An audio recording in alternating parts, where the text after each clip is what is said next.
400. You can sub in for me anytime you'd like. All right, next up is a continuance of a public hearing from October 17th for a special permit to remove earth products by LLEC Incorporated. And so I believe we have to open that hearing and then either grant or not grant the permit and then close the hearing. Yes? I move to open the public hearing, continued from October 17th, 2022. Special permit to remove earth products renewal for LLEC Inc. Thank you. I second that. Okay, any discussion on the motion? Hearing none, all in favor? Aye. Aye. Aye. Okay, great. The hearing is now open. Now, the previous hearing, this is a renewal, so this was considered on October 17th. My understanding, Kate, you can correct me if I'm wrong, and then I'll turn to my colleagues for any questions. They were renewed last October for a permit that expired in August of 2022, and this is a renewal for 2 years, so 2 years, expire yes. in August of 24. Correct. Okay. Typically, my understanding, again, it's been about 25 years since I've sat on this board, but 21, that renewals don't really require much of a public hearing. But we continued it from the last time at your request, so I turn to you and Mr. Allison to see if you have any questions before we entertain a motion to either approve or disapprove of this permit application. So a lot of my questions, and just not specific to this, I think this is a good project, and I am inclined to, from what I know so far and what I've read, to approve this. We need to talk, not now, but later, about the assumptions about renewals or not, but that's a bigger picture question. So as far as today's question, there was a discussion at first about the issue in the last time, which resulted in a shorter permit, was we were not able to find the second monitoring well, which was in place, but I think since then, my understanding is that has been located and is operational, which is great. And it looks like, based on the application, that there is 2 years of work to be done here. I know that the quarry or the sand removal was coming to an end, but as of now, we're granting 2 years to Mr. Simpson. Sounds good. All right, do you have any other questions? Is there a motion then to grant this special permit as stated in the agenda? I think it would be just helpful to ask if there's anybody who had any questions, right? Well, I don't believe there's anyone here from LLEC. Okay, Yeah. or the public that wanted to speak to Sure. it, that was all. Is there anyone who'd like to I speak? doubt it, but always nice to ask. All right. There's Welcome if nothing- you'd like to, okay. All right, so Seeing none, would you like to I'll offer offer a motion to approve the permit for let's see, the formal name. It's the application of James Simpson doing business Yes, as. doing business. Do you want to read it here? Yes, thank you. Doing business as LLEC. DBA, James Simpson doing business as LLEC, 139 Greenland Road, Sterling, Mass. That's printed in the agenda. Thank you. Thank you, that's great. Second? Any discussion on the motion? Hearing none.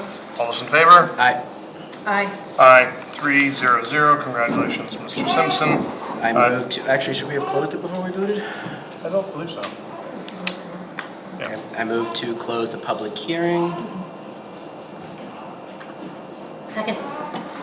All those in favor? Aye. Aye. Aye. The public hearing is now closed. Back to a regular meeting. It doesn't look any different, does it? It's exciting. You get to see how the sausage gets made. All right, next item on the agenda is the Thayer Memorial Library Trustees Joint Meeting for a vacancy on the Thayer Memorial Library Board of Trustees. And I will read the notation here. In accordance with Mass General Law, Chapter 41, Section 11, the Lancaster Select Board and the remaining members of the Thayer Memorial Library trustees shall discuss and appoint an individual to serve on the Thayer Memorial Library trustees to fill one seat vacated by Mr. Frank McCrory. The appointment is effective immediately once the member is sworn in to office by the town clerk and shall continue until the town's next annual elections or until another is qualified. Okay, so Board of Library Trustees, do you have to open a meeting? I'm not sure the protocol for this, but the Board of Library Trustees is meeting here with the Board Do you of have to- Selectmen. I am Emily Rose, the chairman of the board, and I can call the roll for Could you? the board. And Emily, just tell us your address, too. 750 George Hill Road. The library. The library. We know you spend a lot of time there, but Frank Streeter, Here. David Spanigal, I'm here. Karen Silverthorne, Here, Sue. and Emily Rose here. perfect. So I'd first just like to say this is clearer. The board would first like to recognize and thank Frank McCrory for his long service as a library trustee. Frank served a total of 43 years, from 1969 to 1984, and again from 1995 through the end of this August. And during those years, he worked with 5 library directors, and the library went through many changes. In recognition of Frank's contributions, the board has honored him as our first trustee emeritus. So I just wanted to say that. The board is fortunate to have a choice between excellent applicants to fill Mr. McCrory's term, both enthusiastic about the library and their willingness to serve on the board.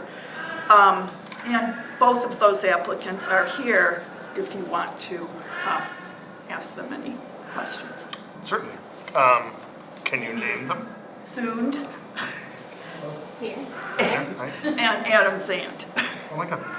Is your last name? Hello. Your last name is Zund and his is Zand? Oh. Son. Oh, Son. I'm sorry, I said Soond. That just seems too sing-songy. Soond and Zand. You'd have to work hard to come up with that scenario. Do my colleagues wish to ask Amy or Adam any questions? I would defer to the library. Yeah, well, that's what I was about to say. If we didn't have any questions, I would defer to the library. I will take a moment of personal privilege to say, and I've spoken about Frank before, when he announced his stepping down, he has been so much a part of this, not just the library, but this town for my entire life. And you should not hold against him. He was my art teacher. You should not hold against him my terrible art skills, because he did the best he could. But he lives and breathes this town, and most importantly, he lives and breathes the library. And so I think it is a fitting and wonderful honor that you bestow on him by making him the trustee emeritus. And I'm sure he'd want to be added the inaugural trustee emeritus, so I'm sure he'll say that every time he talks about it. But seriously, Frank, if you're watching, thank you for your service to the town and for everything you've done to make us a better community to live in. So just to add to your wonderful words, I served with Frank McCrory as he served on the Council of Aging, and just to mark the impact that he's truly part of the fabric of this community, is there were seniors who would come and visit us who he was their teacher. Oh, yes. But he is still an extremely vital, I'll call him a pistol, and Frank would probably take exception to that. He reminded me today as I went into the bank that I needed to vote promptly tomorrow. And I will. So Frank is truly really a local treasure, art and many other things. Yes. So thank you, Frank, and thank you to the library. What a wonderful way to honor Yes. him. I believe he's still serving on the Council on Aging. It's only the library. Yes. board Oh, yeah. he serves on it from. And I believe the Housing Authority, if he's still on that. Right. Yes. Yes. He's reduced down to about 8 or 9 committees. So he's not really- So I guess we yield back to the library trustees if you have any questions. Have you had a chance to interview both candidates? We We have. have interviewed and discussed both candidates, and at this time, should I call for a motion Yeah, I would think that would be from? appropriate. So I'm David Spanigal, live Hey, at David. 282 Gosling, and I'm a library trustee, and I'd like to move that we appoint Adam Zian to the library board. Okay. Second? I'll second that. You may recall that Adam did run for the library board last year, submitted papers, went through the candidates night. At that time, he's currently on our library's feasibility study committee for the building project that we have coming. And we feel that his expertise in public relations and with his nonprofit, which is called the Library Land Project, is going to be invaluable to us going forward with some initiatives that we're hoping to undertake to update the building systems and services. So, Okay. Great. do you call for the vote? Do I call for the vote? Yeah, I believe you do. I believe. Right. And then we cast a vote. Yes, Frank? Oh. I look at Frank for these procedural things. I think in general, you're select board chair, so you're in your I've been trying to dodge that one for a while. Yeah, So you get to call for the vote. but you all vote and we all vote. Yeah. So we vote separately, so someone's got to call your vote. As grand as this position is, I can't call your vote. Karen Silverthorne, how do you vote? Yes, for Adam Zian. David Spanigal, I vote yes. Frank Streeter, Yes. Molly Rose, yes.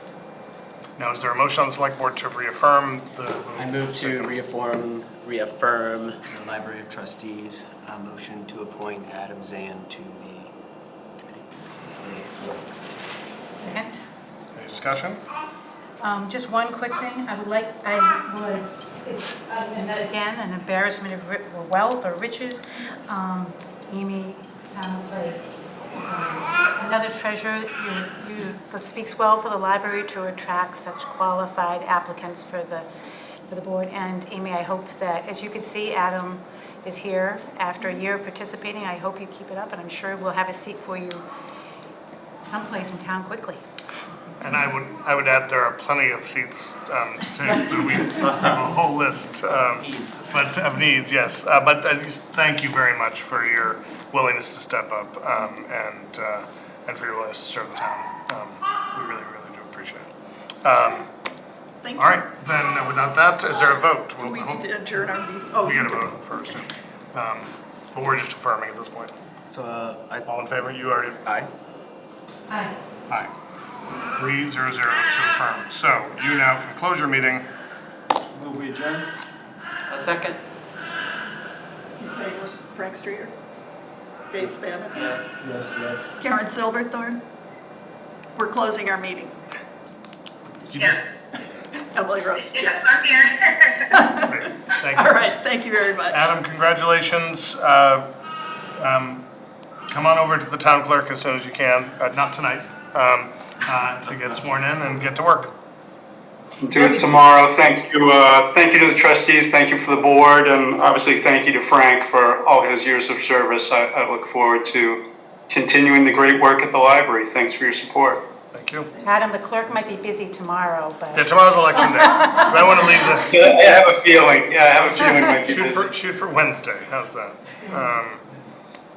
Great, thank you. All right, thank you to our friends on the Library Board of Trustees for a smooth meeting, and also to our library director who is here. We should acknowledge Joe Millet. Thank you for coming and for such a smooth appointment. All right, next on the agenda is public comment period. So those of you who are on Zoom, as you know, we take people in the room first. And when you get up, you tell us your name, the street on which you live. We do not allow attacks of any kind, vitriol of most kinds, and hope that folks will engage in respectful and polite discourse during our public comment period. We also hope that it is not a series of repetitive statements from, if someone gets up and says something that you agree with, you don't have to say the exact same thing. As a matter of public procedure. Yes, sir. Is public comment open to items that are further down the agenda? It's an open, you could read Okay, off we the have phone. members here of the Spec Pond Park Association, and I would like to encourage them to voice public comment, especially with one of our senior citizens here, Linda Ringer. So if they may be heard by the board, I would appreciate it. Sure, and you would also, as we discussed, if you wanted, we could talk with them during your time frame, but they can come up during public comment. It's perfectly fine. Okay, so I'll leave that up to my members. Yeah. We're here to hear from you. Rob Zidek, 103 Cleaver Road. Yep. Massachusetts. Thank you, Select Board, and all opportunities for this opportunity. I ask the Select Board to consider rejection of both memorandums without even considering the pros and cons of their contents, because the primary drive for creating them conspicuously contradicts the wonderful town we are. We pride ourselves on what is listed in the town we want. That includes our participation in an excellent school system, a rich history, and a reputation that makes us a sought-after place to live for everyone. But this pair of zoning articles, and especially this pair of memorandums, are about to change all of that, and not for the good. The country and our Commonwealth instituted the environmental justice policies to ensure that designated populations, including minorities, income challenged, and English language challenged, participate in all municipality development in two ways. I call them the tenets of EJ. The EJ populations are meaningfully involved in all decisions about development that could impact them.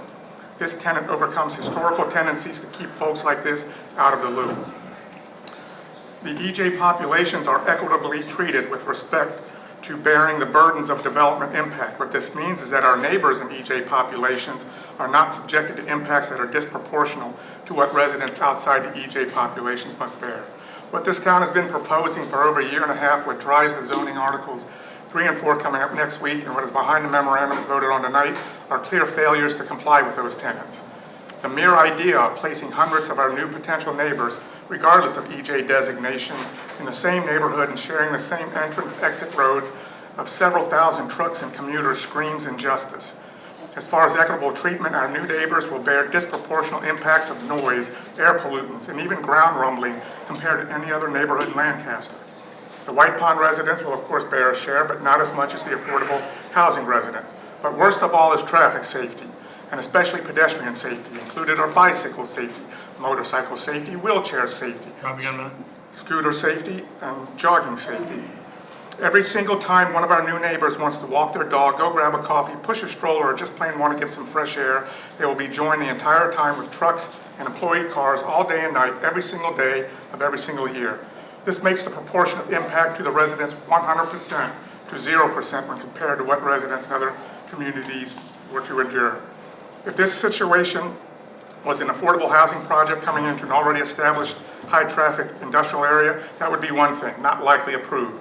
Or if in reverse, if this was a situation which neighbors already live there and a developer proposed 2.4 million square feet of distribution centers yielding thousands of vehicles, that would be another thing and also not likely to be approved. But you, Select Board, Town Administrator, Affordable Housing Trust, Planning Board, Finance Committee, and several others are instead pushing hard to put them together. And it's not the developer who proposed this mixture of developments. In fact, Capital Group Properties has declared many, yes. Your time. If you want to submit the rest of it in writing, I know a bunch of folks are submitting stuff in writing. Okay. You totally could do that. That is Okay, I will finish. well within your right. Yep. It's hard for me to, No, I know. you know. I get you. I get you. Anybody else? Can't see whose hands are raised. No. Hi, Frank Streeter, Bull Hill Road. I'm also chair of the planning board. This affects the planning board, but it's not official to SAM. I was very pleased to see a lot of improvements in the MOA today. I know people have been working really hard on that. It's obviously still very much in flux, but I was pleased to see some improvements. So I would just like to speak for the record about the financial contribution and expedited permit fee. I'm not going to call it fake news. However, I think the chances that the town would ever see a dime through this are minimal at best. It's a difficult site. To get every permit through every board in 120 days would be virtually impossible. I've spoken to others with experience on this in other boards, they agree. So it's not that the principle is necessarily bad on that basis, but the timing is ridiculous. It will not happen. Secondarily, it implies that Capital Group, because they're willing to make a financial contribution, should possibly get special service out of town boards and be treated possibly differently than those who are not paying. I personally find that to be borderline unethical.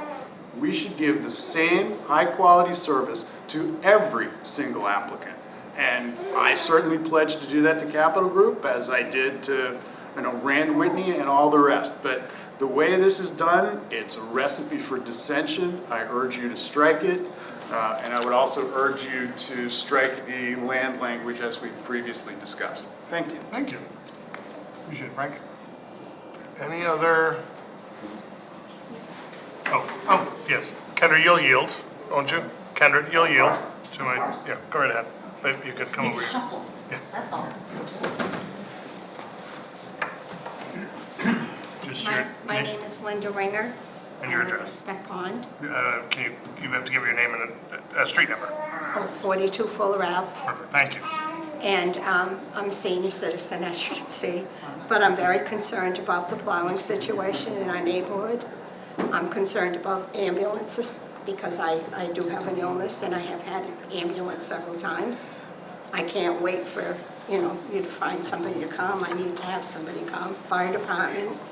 I'm concerned about the trash pickup because, I have a Yale Harvey, if they will not come up the road. So the trash will just pile up, and then they charge us $20 a bag for anything that didn't fit in the barrel.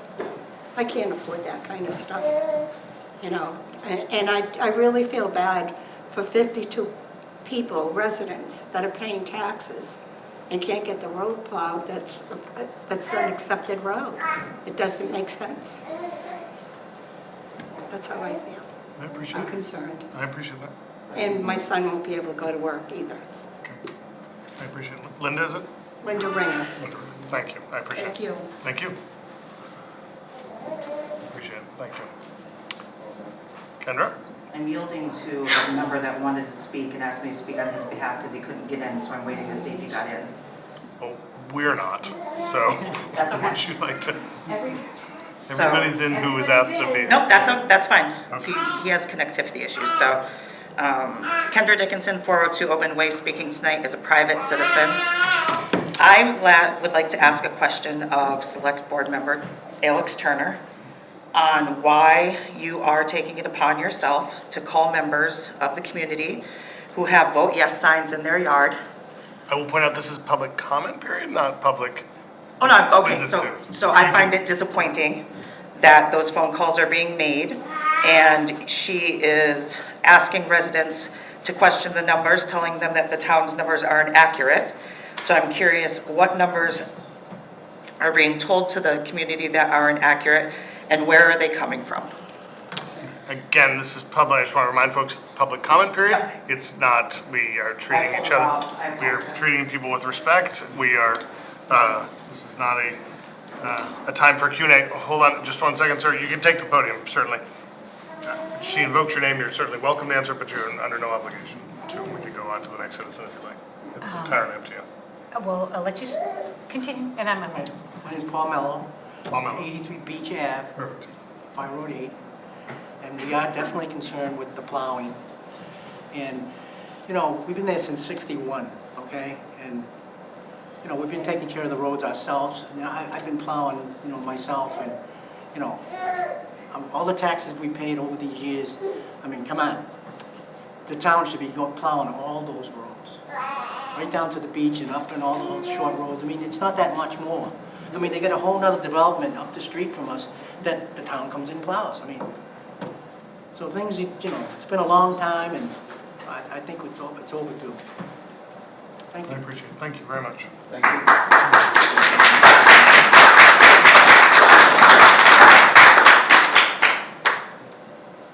Thank you. should, next time I run for office, I'm gonna hit you up for Yeah, advice on you're talking good. points. That's very good, thank you. I see no more hands. Anybody ready there? I don't see, oh, I see Martha Moore and Kathy. But I saw Martha Moore first. Are you waving, like happy, or are you? I can't tell. Should I answer? I think she was clapping. I think that's the clapping. Oh, were you oh, Martha, you were clapping for, remember your name again? Clapping. Right, now I get it. Got it, okay. Oh, Even virtually, you get claps. yeah. So it's, again, you're entitled to if you wish, but it's not required because this is public So, comment period. I know, it's unusual to respond to something, but but I always feel awkward when somebody asks a direct question that you should try to answer it if you can. So, in answer to your question, Kendra, I do have friends who have different signs, both positive, both vote yes and vote no in their yard. And I do oftentimes try to see both sides of an issue. So yes, I will ask a friend, what do you think? How did you come to this conclusion? Do you have any questions? Because our job is to lead. And as far as the numbers go, there's been a lot of, I think, confusion, which we're going to talk about later on tonight, and I see clarity. I'm going to disagree with my husband tomorrow at the ballot box. So, so, you know, we try to have constructive, meaningful conversations. I don't want anybody to feel intimidated or less. I've had some real aggressive stuff. Many of you have even seen that come my way. But hopefully we can have a good, rational discussion in a little while about the MOAs and MOUs and discuss some of the numbers. But yeah, no, if anybody doesn't want to speak to me, I hope they, like my husband, tell me they prefer not to at this time. But no, I do try to help inform and talk to anybody. Feel free to call me. Okay. Martha, since I accidentally called on you because of your clapping, your hand was up first, so you can go first, and then I'll go Kathy, Ann, and I gotta read that. Oh, Deb. All right. Sorry, Deb. Yeah. Go ahead, Martha. 3 minutes. Martha Moore, 131 Center Bridge Road, Lancaster. And I just wanted to speak to several of the issues on the table tonight. First of all, the MOAs that we'll be getting into, I'm not sure whether there's public comment later on in terms of the MOA, so I just thought I'd say something now. I do concur with a lot of what Frank was saying. I've watched both the Select Board and the AHT group work so hard on getting an MOA, and the previous iterations have reflected, I think, a lot more of what the town needed to protect itself. And this latest iteration just, I can't verify word for word, but it just feels like it reflects much more of what capital interests are and not so much protection for the town. And I would ask, just generally on what we're giving one developer could definitely create a precedent for the future in other developers demanding same treatment, and I can see us getting into a lot of legal liability there.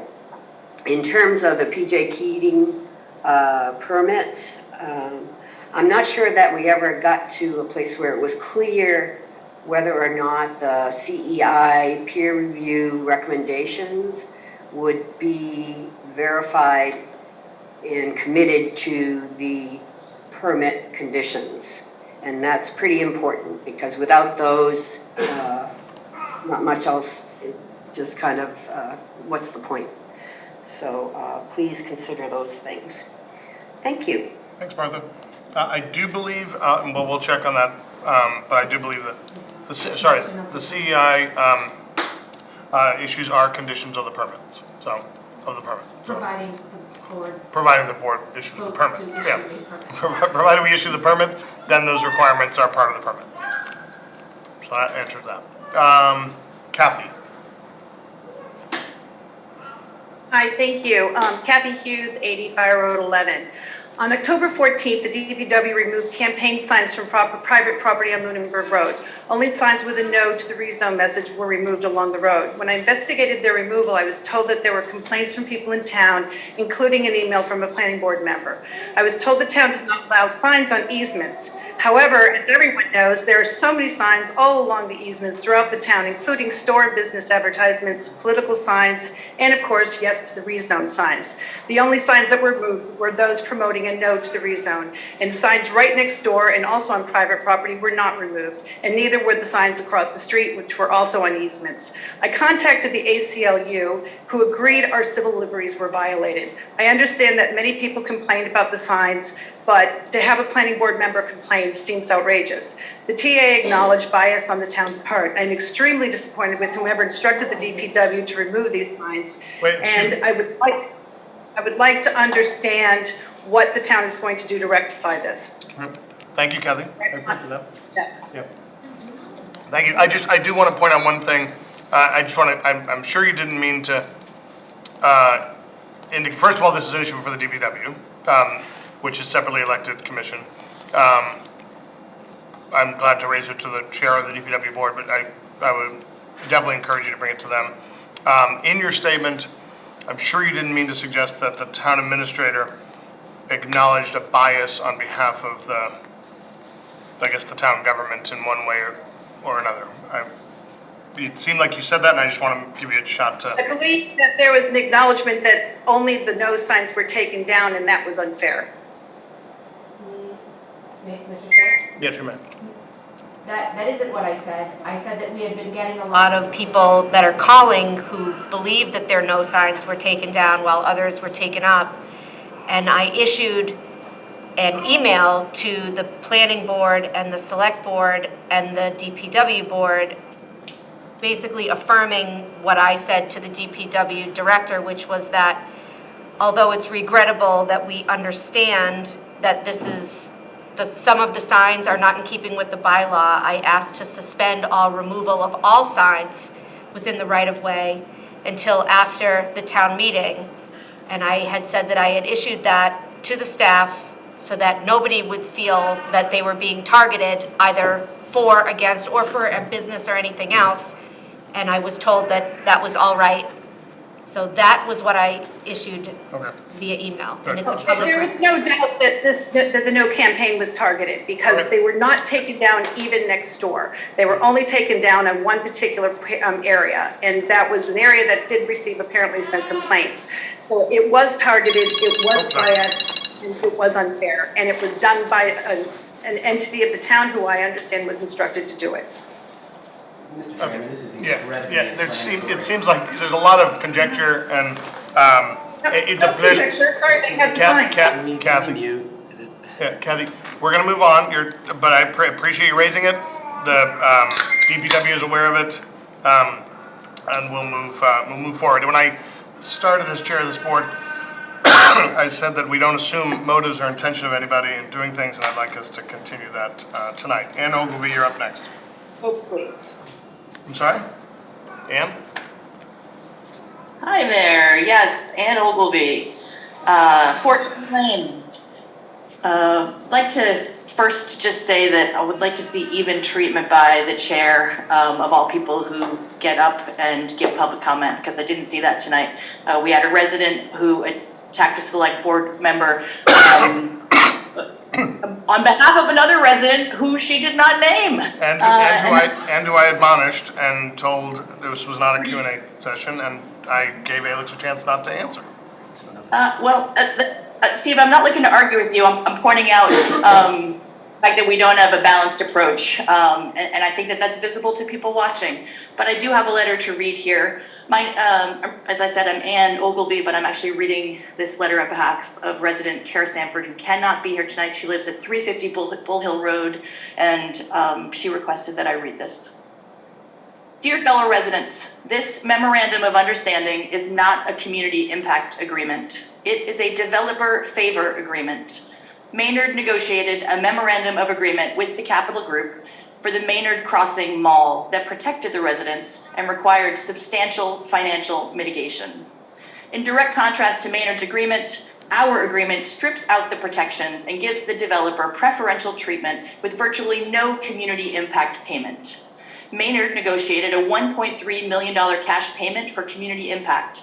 Lancaster's agreement negotiates a paltry $200,000 for a project 8 times larger than Maynard's, and only for quid pro quo expedited permitting and pre-negotiated waivers on items such as building height that circumvent the normal permitting process. Our memorandum of understanding ties our hands to require updated traffic studies. Maynard's agreement required the Capital Group to update traffic studies prior to individual site plan submission to the planning board. The MOU does not commit the Capital Group to sticking to the details of the concept plan, directly opposite Maynard's approach. No new open space is negotiated for this huge project in the area of critical environmental concern. Rather, the promised land from the 5-year-old breach settlement is reoffered, and only if building permits are awarded, down to the square footage. This is highly inappropriate. Most naive, however, is the MOU agreement not to sue the Capital Group and to agree to the less stringent arbitration process. In short, Lancaster's memorandum of understanding leaves the residents exposed, sets a precedent for waivers that circumvent the land use boards, manipulates the open space set-aside process, and requires virtually no community impact payment. Our town administration doesn't seem to have the sense or courage to protect the residents with this impactful project, but I hope that the residents have the sense to reject the rezone vote that would make this MOU a reality. Sincerely, Kara Sanford, Lancaster, Mass. Speaking as a citizen. Thanks, Sam. Thank you. Appreciate it. I would just remind folks to treat people with respect and just, I'll leave it there. Deb, sorry, I can't. Oh, Deb Dromo. Deb Dromo. You're up. Yeah, this is Deb Dromo, 127 Harvard Road. I'd also like to echo the public comment piece.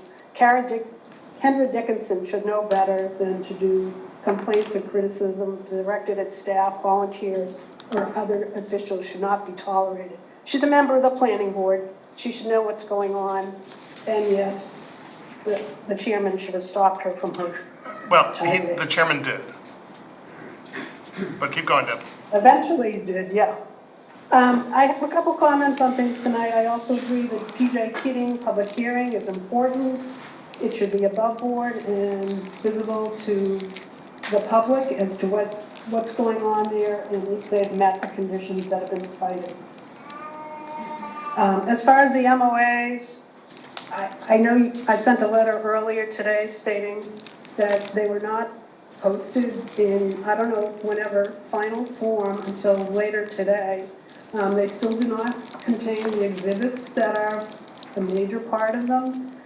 As a resident, I cannot accurately, figure out what's going on without the exhibits and the wording. The selectman has approved a couple documents to provide analysis for the citizens based on, I guess, the MOAs and some other figures, but we don't know what the backup is on those analysis documents that are being used to sway the votes for the warrant articles. It's just totally unclear how the warrant articles, the MOA documents, the exhibits all tie in together, and here we are a week before we're voting on those articles. And as was recently mentioned, this arbitration clause that's in both of the MOAs is not to the benefit of the town, as far as I can tell. I would like to hear a town council opinion on that. I don't want to hear a Jason Allison opinion on that. Deb, be kind. Thank you. Thank you. Appreciate your time. Is it Justin Smith? No, thank you. I was just getting off mute. This is Justin Smith, Turner Lane, Lancaster, Mass. What's your house number, Justin? 4? Say again? Your house number is 4? I am. Okay, good. 4 Turner Lane, hit it.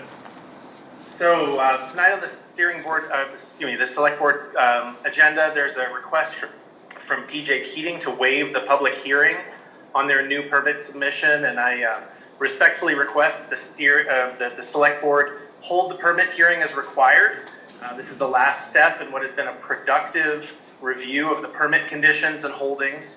And hearing would ensure that all CEI recommended permit conditions are included, and to ask final questions before the new permit is approved.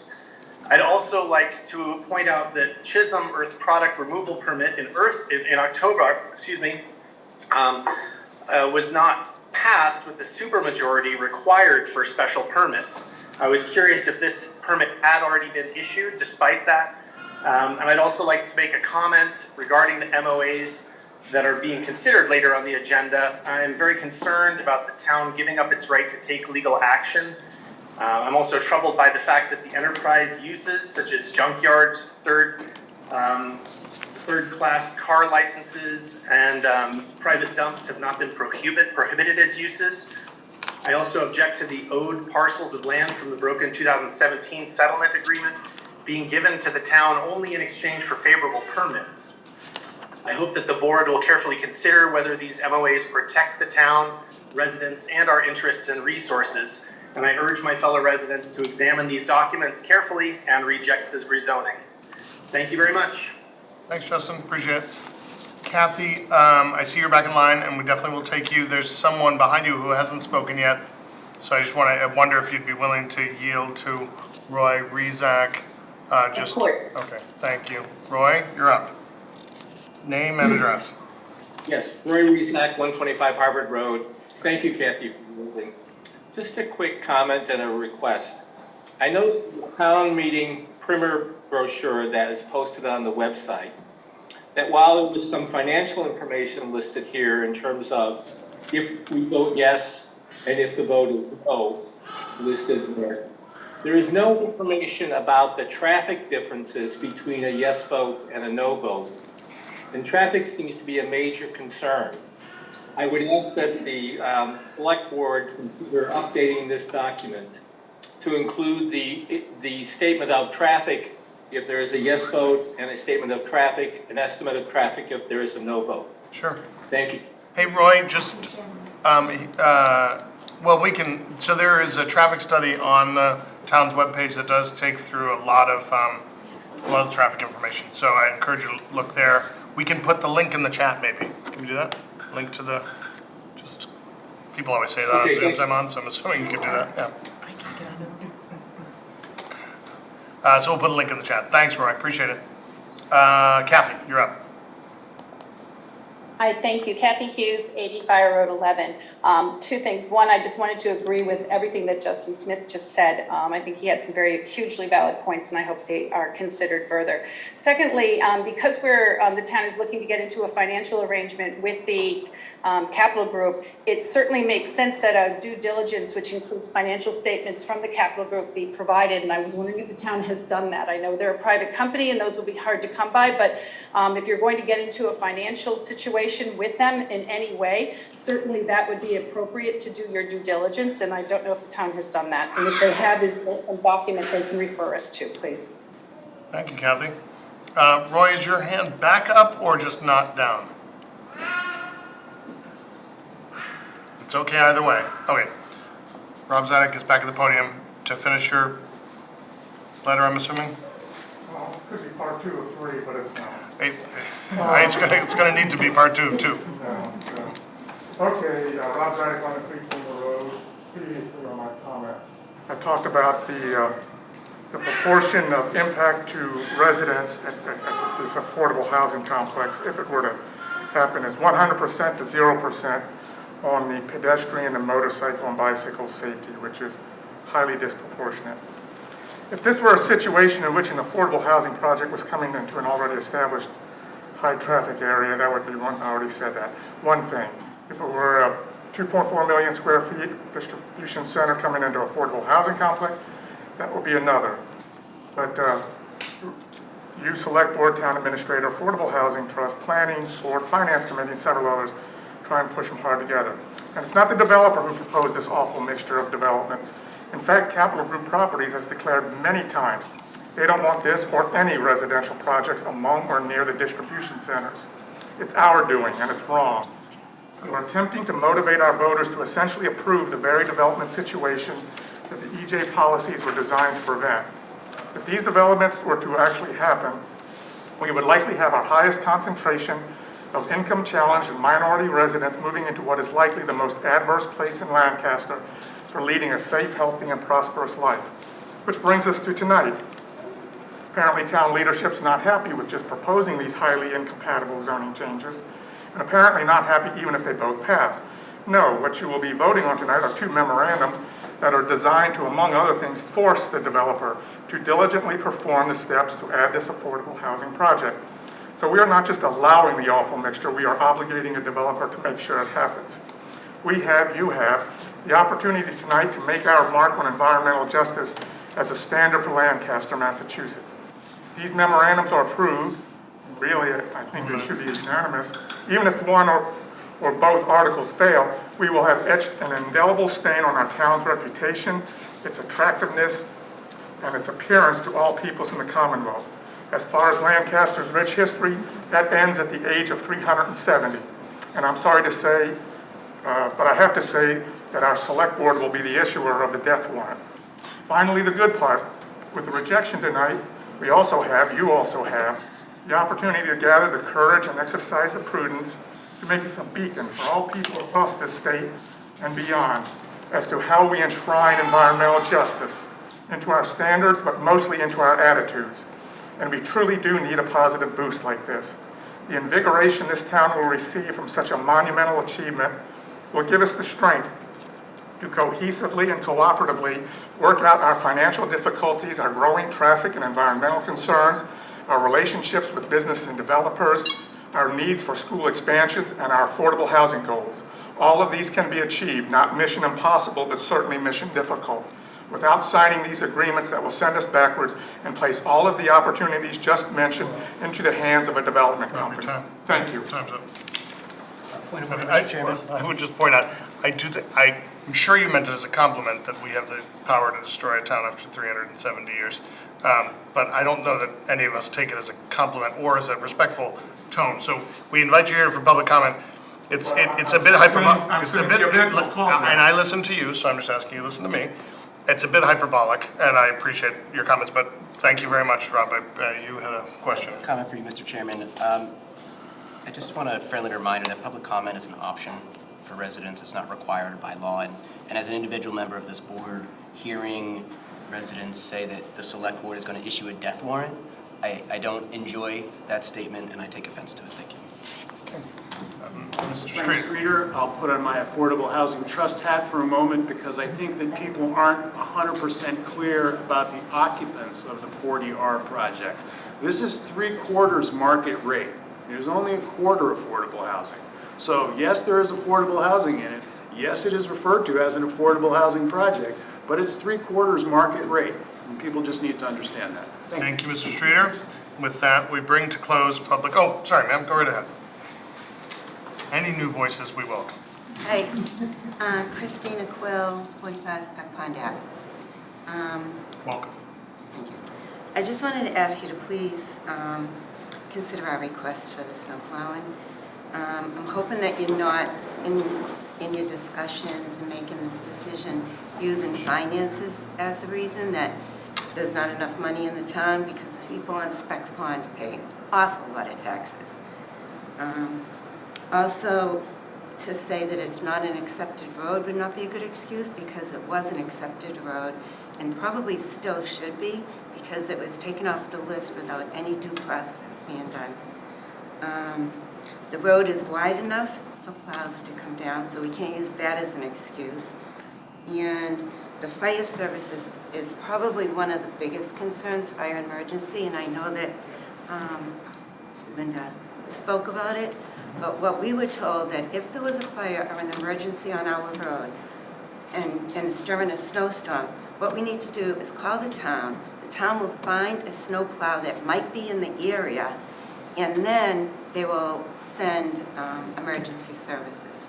And we're far away from the center of town than, other parts of Lancaster. So by the time emergency services get there, it's slow anyway. And now you add that maybe the road is not even plowed. This is kind of a real concern. Christine.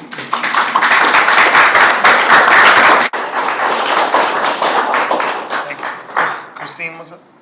Yes, Christina. Thank you, Christina. We're about to, you're welcome to speak. I'm about to ask my board colleagues if we can move past PJ Keating, because we usually try to, if people are here in person and they're later in the agenda, we try to take you up ahead of schedule. So I'm definitely going to hear you, but I just want to let you all know we're about to open up the Spec Pond Road part of the agenda, and this will be a good, fruitful conversation. So I apologize we didn't take you out of order sooner, but I thought it was important to get public comment done.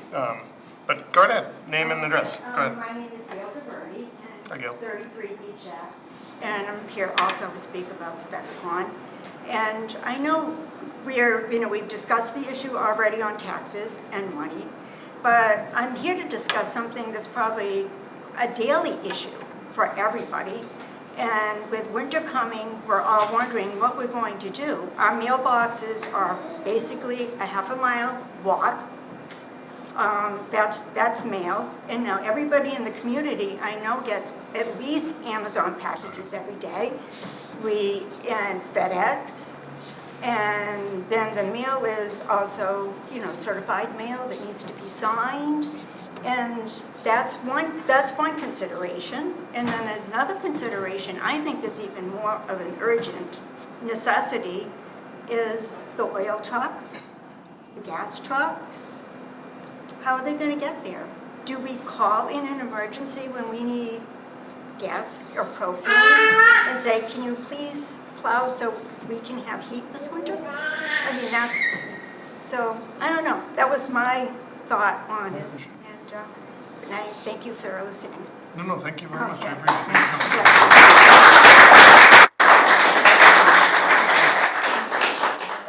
it. With that, we will close public comment. And with my board members' approval, although now if you don't approve, you're going to look like a real jerk to all these people, we're going to move things out of order if that's okay with everyone?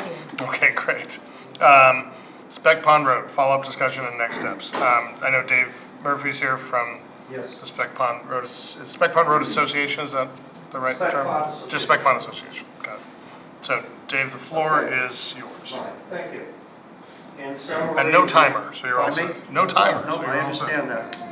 Okay, in summary, 2 months ago, and I'm not going to speak for feelings or opinion, I am speaking legal facts. We put our best case forward as to why Spec Pond Ave was legally accepted in 1938. And because of World War II and other events, we were just dropped because at the time it was summer communities and everything. And then it was listed against the proper rules of how roads are accepted and discontinued in 1958. Okay. During that argument, we were told, as I said, I put my best foot forward, by Selectman Allison, that we would have a decision by October 15th, a decision. The board arbitrarily and unilaterally, after I left the room, and I please want this in the minutes, I think you know where this may go, changed that date to November 1st. The idea was to give you adequate time to confer with town council, to review all the information I gave you, and to get their take on the legality of my position and our position that the road was accepted. So I want to point out that I was not given, and I made the request that I be given town council's opinion prior to the meeting so I may rebut anything that they said and have a discussion with town council as to how a proper hearing is done of my opinion versus their opinion, and we come to a common, understanding. I was not given that opportunity. I was just handed this, and luckily for everyone here, I am a very quick reader when it comes to items like this. The decision, and this isn't even a decision, and this is not even a formal opinion you handed me, was given on October 28th, one business day before your self-imposed deadline. Yes. Okay, so reviewing this quickly, it says that a way becomes accepted or a public way in one of three ways. The first two ways in this decision do not take into account the decision by the state that in 1953, a uniform set of rules for accepting subdevelopments was enacted, which Lancaster approved in 1954. So our approval of Spec Pond Ave was in 1938. So items 1 and 2 on this list do not apply. The third item on this list in L'Oreal versus Keene states that a road can be accepted by the town, this is prior to this 1954 decision, if the town accepts the subdevelopment or if the road is properly, to get it exact, properly laid out. The fact that the town accepted Spec Pond Park in 1925 as an approved subdevelopment, and that plan had to have been approved by the clerk before it was filed with the Registry of Deeds, which I have documentation from them, means the town, I guess de facto would be the term, accepted the development. So we have conformed with that provision that your town council in their brief, I should say brief, laid out. The second thing is Spec Pond Ave is a legally delineated road. I can give them the survey markers. You could send a team out there, and there are no abutters, it's no right-of-way, it is a delineated road. So we conformed with item 3 here. Now, my final point, and I'm hoping this is all making it into the minutes, is that I was never given this information. This is a brief, and your council wanted to be paid for 3 to 5 hours worth of work to just follow up on this. Considering the 100 hours, I've put into this. I mean, I find it insulting that you wouldn't pay them 5 hours for a proper opinion and have gotten it to me.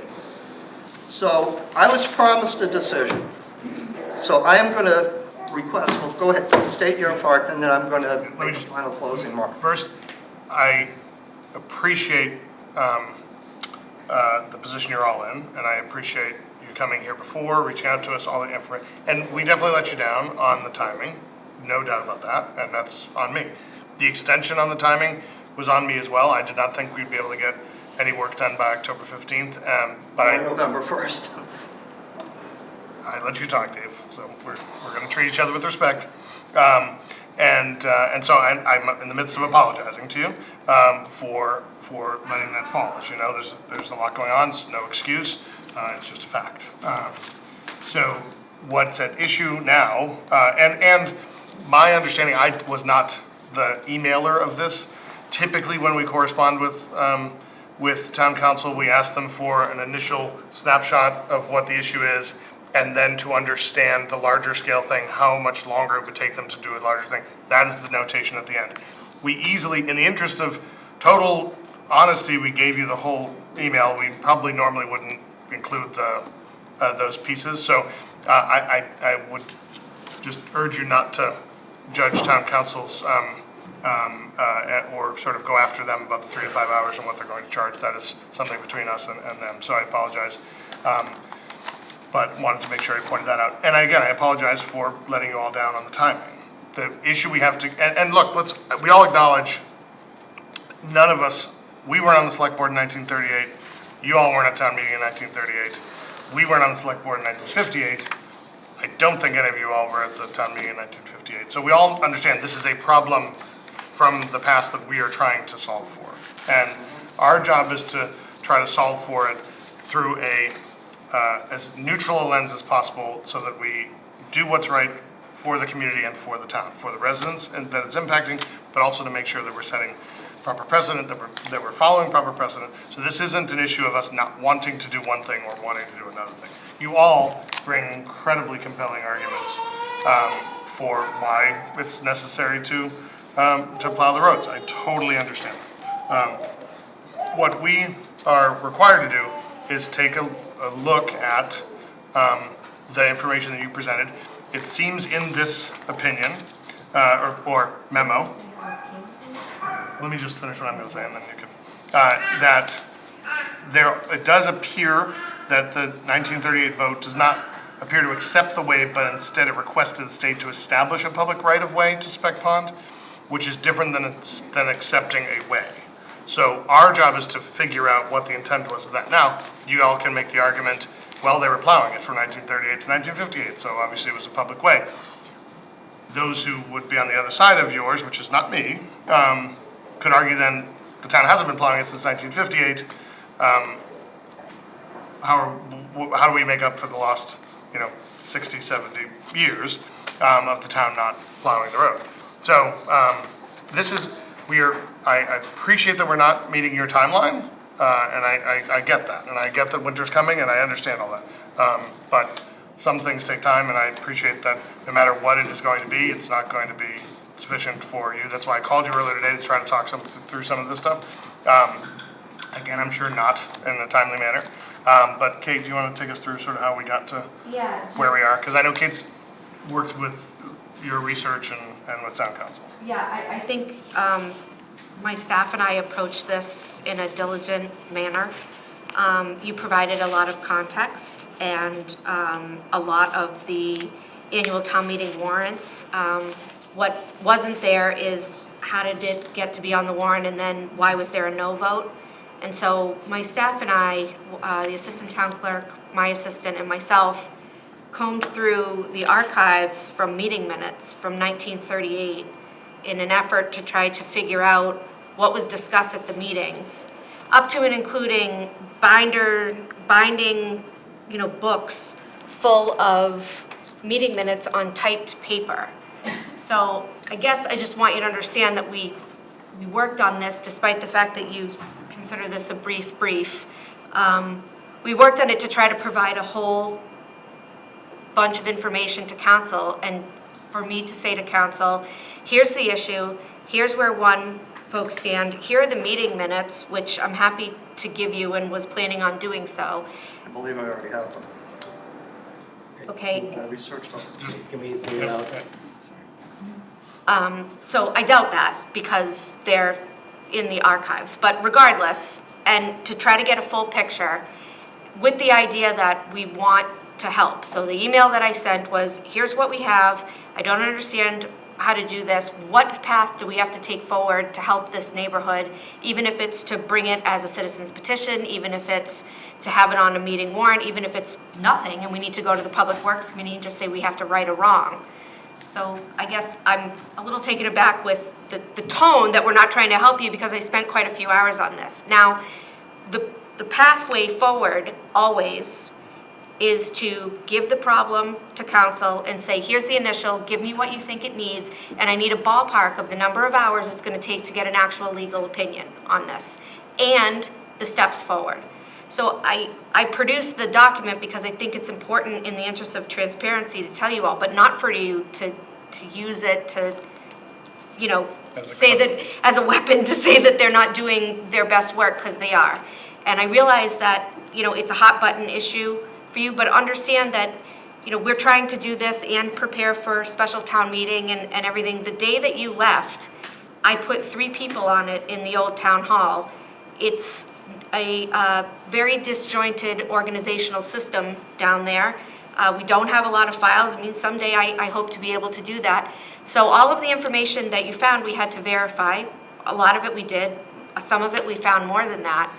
And, it was, again, all with the, let's help get a pathway forward. So to that end, I'm happy to work with you, but I just don't think it's particularly fair or reasonable for you to, wave around a council, piece of paper, which we've made public and can be public, under the guise of we're not doing what we're supposed to be doing, because I can assure you that there's nothing further from the truth on that.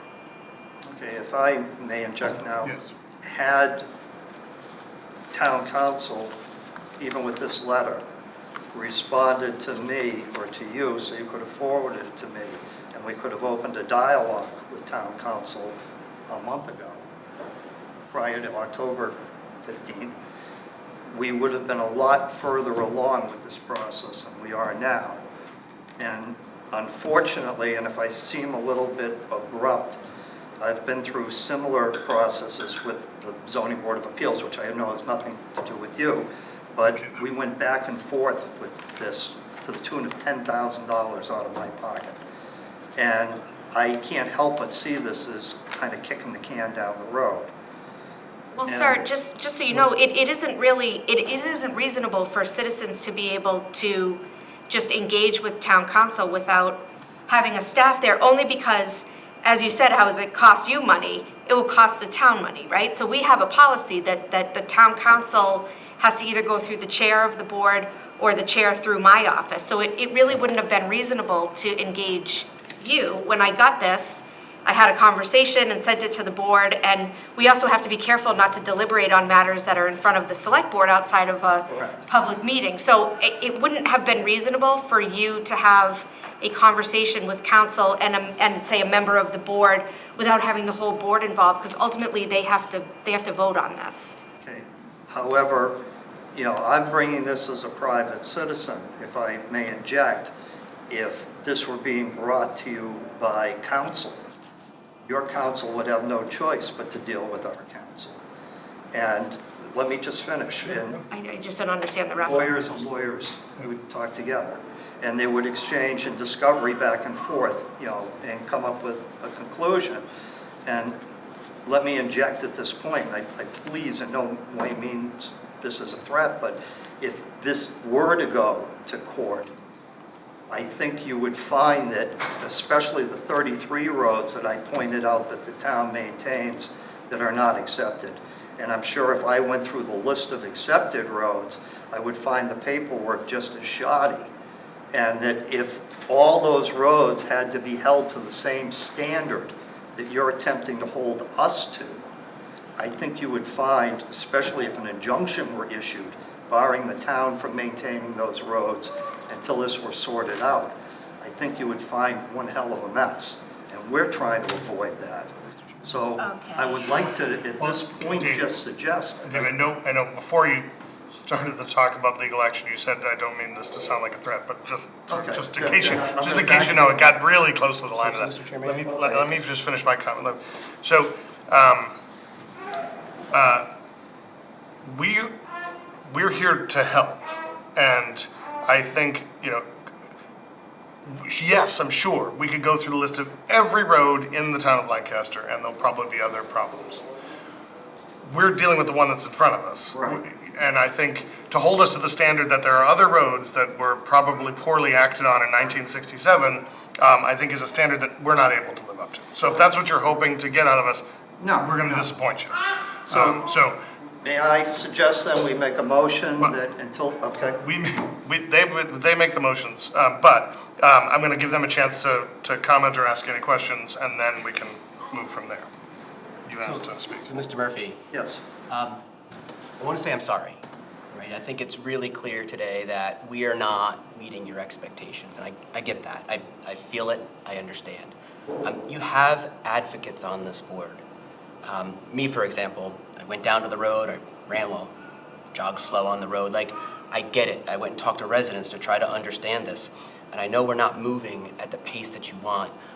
I want to convey to you in a professional manner that it may not be your intention, but tonight is not going to sit well with me, right? Because how I feel is I feel like the board's being told and the administration that whatever you're doing is not enough, we're not a priority, and here's some potential threats. Like, I don't like that. That's my feeling. And I just want you to know that that's what's coming across to me. I am an advocate for you. I don't know what can and can't be done. I want to try to do the right thing, and I am sorry it's not moving at the pace that you would want. I apologize for that. I wish that we could. It's just not today, but I want, if you can take anything away from tonight, it is that you are a priority. And if we can move faster, we'll try to do it. But this needs to be equitable. No one wants to end anywhere where litigation happens. But you do have advocates on their board, and we want to try to figure out how to make this work. Thank you. Not much.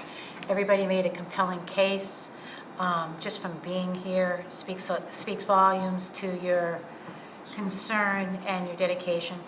I know you sent many emails, your neighborhood sent many emails, many of which I don't get, but the ones that I saw, and what I've heard from you obviously makes a case. I don't think many people realize, and you heard Frank Streeter speak to it earlier, about the pace of government and the permitting and so on that goes on. After many years of sitting here, am constantly frustrated and dismayed, so I understand your frustration, but I also understand the legal work and the amount of time, the research that you've done, but also that our staff has done. And since we're saying the same thing, I think that that's a really good place to start. So I think if we put your, let's just say, enthusiasm and our commitment together, with an acknowledgement that we're trying to, as you would say, solve for it, right? Work to a solution. I think we can come up with a solution. Now, I don't know if everybody's going to be happy, the town or you. We have a lot of things to weigh about this. I'd like to have, in that group of people who talk, I'd like to have the DPW, involved so they can talk about the mechanics of how to do it. I'd like to start, and I think Kate's quite capable of getting if we task her with such, getting that multidisciplinary staff together, the planning department, because you're right, it impacts a lot of roads. The planning department, the building inspector, maybe DPW, something like that. Getting a group together to try to work us to the solution that we all want. And I have a much different style than some of ours. Jason is extremely enthusiastic and nice, and I tend to be the Debbie Downer. So I always take the long work, I prepare for the worst. And I would tell you that this takes a long time. It does take a long time. I personally don't see how it gets sorted out in time for plowing season, but I know that is your hope. So we will all try to endeavor. May I request that the board take a vote to temporarily order the DPW to maintain Spec Pond Ave until this is sorted out? You can request that. I don't know that we have We don't have the authority authority. to do this. Yeah. They're independently. Can we explain why? Yeah, they're independently elected, so we can't direct them to do. We can't direct the DPW board to do anything. They're They independently. told me that you could when I met with them. Did you get that writing? Because that'd be nice to have. I've seen that email. Yeah, that'd be nice. So we can't. Yeah, I'd love to see it. So my colleagues both artfully set it up and trying to convey, and we want to get to yes. We want to find a way to get to do this. I will say that there is a path that everyone can take while we continue to work on this. And it's not going to make anybody here happy. But that's what I mentioned to you earlier, Dave, about the citizens petition on the annual town meeting warrant. I don't believe that would go anywhere, because if Spec Pond Ave were required to be held to 1957 standards, or even, for example, which one of you lives on Brockelman Road? Your road would not pass current standards. You got 3,000 feet of paving 10 years ago. If this went to a current vote, it would not pass current standards, as would 2/3 of the roads in Lancaster. So I don't see that. I see that as setting us up to lose. I'm sorry. Well, all right. I mean, there is a process for a citizens petition where you would petition the annual town meeting to accept Spec Pond Ave as a road if the town You can meeting. also petition for the standards to be To be waived waived, based right. on, there's plenty of ways to do it. I'm happy to help you with that. But Yeah. my ask to the board this evening, just for everyone here to know, was council would like to spend some time researching, not a legal researcher. They're gonna have to go to the Worcester Registry of Deeds archives, regardless of whether you've been there yourself. They need to do it, and they need to talk to a couple of the people at MassDOT. It's about 5 hours worth, and that's probably $1,000 or so. I think it would be helpful, and then we would get a not-so-brief. I move to authorize town council to spend up to not to exceed 7 hours of time researching the topic of whether or not Spec Pond Ave is already a public way. And if not, how to. And if not, to make it Friendly one. amendment, How how to make it to one. accomplish that. May I request that a vote be taken Hold on on, maintaining it? We got a motion, we gotta get a second first, and then we can, go ahead. Okay. If yeah. there's a second. Second. And it can be for the purpose of discussion if you'd like. But Well, that's fine. There's discussion, but do we want it? But I know, I saw your hand after the motion got made, so we just got, but we'll go to you right after this gets done. Yeah. Sorry about that. And Dave is, so, it's like magnetic, so I was only looking over here and I could have looked at you, I apologize. So there's a motion and a second. Any discussion on the motion? Oh, go ahead, Alex. No, I think, thank you, Jason, for the motion. I think that's. That's a yes? I think that's a good investment in town time, and that's everybody's tax dollars. A good investment in town time to try to reach a common goal. So I'm going to support the motion. Okay. So, any Discussion, yeah, really easy. If Spec Pond Ave is found to be really a public way, Yep. I'm of the opinion that we should immediately, whatever the legality is, to do it. The second, if there's ambiguity, if there's uncertainty, I believe that Spec Pond should be a public way. Agreed. If it's determined that it's not, then that's a different conversation. Would like also to ask that we figure out our Lancaster's beautiful relationship between the select board and the DPW and who has authority. Yes. One board can't be telling a resident that another board has authority when that's not true. That's unfair to the residents. So let's figure that one out as part of this You're process. asking a lot of this motion, but yes. No, this is discussion. I'm discussing my opinion, so I can say it outside of this meeting. I will say, we do discuss issues like the DPW relationship in our government reform study group, meeting this Thursday. May I just say that we have an official opinion on the DPW and the select board Can we- based on another road acceptance. Awesome, can we do that after we vote on this though? Well, it's part of the discussion. But you do respect not on the board, you can't discuss the motion. You're the chair. Thank you. Just do charades. All those in favor? Aye. Aye. Aye, yes, so that's agreed to. Kate, you had some thoughts? Just that there was a discussion that I think was quite lively, it seems, just from reading, somewhere in the 8 years ago realm. And I'm happy, when I was looking at this, that it wasn't Spec Pond, it was another road.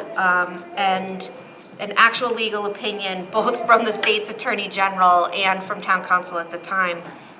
And it does solidify, despite what you've been told, that the town adopted the MGL to establish the commissioners of the DPW, and they appoint a superintendent. And they essentially are, while they rely on us for their budget, they're essentially their own entity. And they can be strongly encouraged, but they cannot be directed. Understood. And He had his hand up. Well, this gentleman, by the way, also had his hand up. On that note, real quick, when we have the next meeting, can we invite the DPW board to attend? We sure can. Ron Sabrati. What's your address? Road 852. And my concern is, I grew up there as Paul Mello did, we're best friends, okay? And I remember the military coming in with their covered wagons. Somebody took care of that road. Now, whether it was Devon's, I don't know. Maybe the city, I don't know. But they used to oil the road before it was even tarred, and the association got it tarred. My dad was the president that year when the road got tarred. But I don't go back as 38. But like I say, the military had an access road all the time through there, and I could see the military. And as a kid, I thought it was thriving. I used to go on Devon's. You know, I could be dead, but anyway.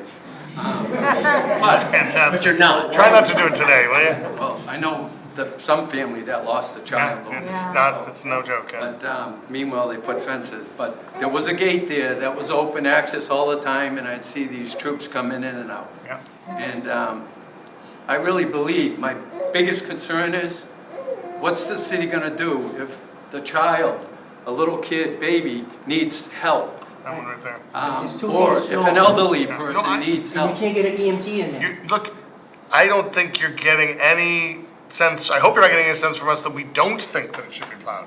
We just have to make sure, we're not against children or seniors or anybody. We want to get. Anyone in between. We want anyone in between, yeah, anyone in between, everyone in between. Thank you for my opinion. No, I appreciate it, thank you. I know And like I say, I'm just concerned of that, because I knew the firefighters that went down there, and they couldn't even get to that house for that one individual that day.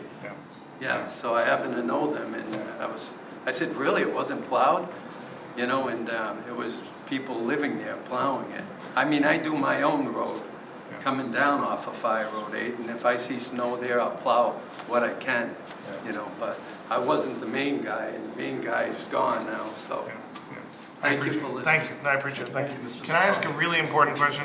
What's the name of our youngest citizen? Leia.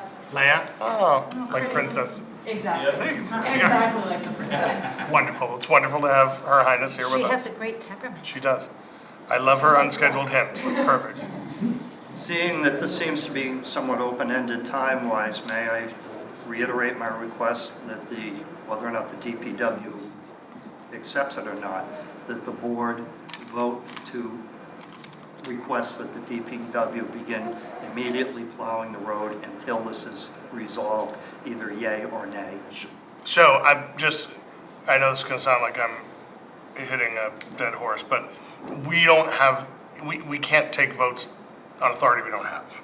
So, it's like asking us to take a vote to enter into a treaty with North Korea. So, we're gonna talk to them about it and have them here to, look, we're adamantly supportive of figuring out the best way to get this done. May we request You a had special your- meeting? Sorry, he had his hand up. Sorry, Matt Smith, Planning Board. Well, you kind of just said, all I was gonna say was, I know you can't vote on it, but it seems like, just an informal discussion, like, hey, this is coming up. Do you think it's possible that you guys can plow this road while we're figuring it out, type of thing? Next meeting. Yes, yeah. Okay. Yes. Well, and you want it to be in a meeting, because you want us to say those words out loud, to them out loud, in a meeting when someone's writing it down, not just when, no one's paying attention. And But so yes. when I want to talk about, you know how I referred to my expectations setting? I just want, even if we agree to that, we rely very heavily on council to keep us out of liability. And I was here, or been around for some of the other lively discussions that Kate referred to. And one of the things that council has counseled us on is that they're worried about putting a public vehicle onto a private way, because if they get into an accident or they hurt somebody, or the driver gets hurt, heaven forbid, on your private property, who, what, where, so I think we need to have the discussion at the next meeting. But I just want to tell you that I think we also need to have, not just DPW, but we also need to hopefully have what Jason asked for, is that Can some we council. have a meeting, perhaps at Kate's office, with the parties to make recommendations to the select board, so we're not litigating this at the next meeting? That everything be worked We out? can't have a meeting at Kate's office, because it has to be a You public can have a meeting, and meeting. two Have people. town council, the DPW, and all the affected players in her office, so we can work out the details. Why don't we cannot do that. I think that, may I recommend that the board just authorized town council to get going on having a meeting, without all the facts, will fill up some time, but I don't think it'll get us further down the road. We don't want to frustrate. So let's get going on that.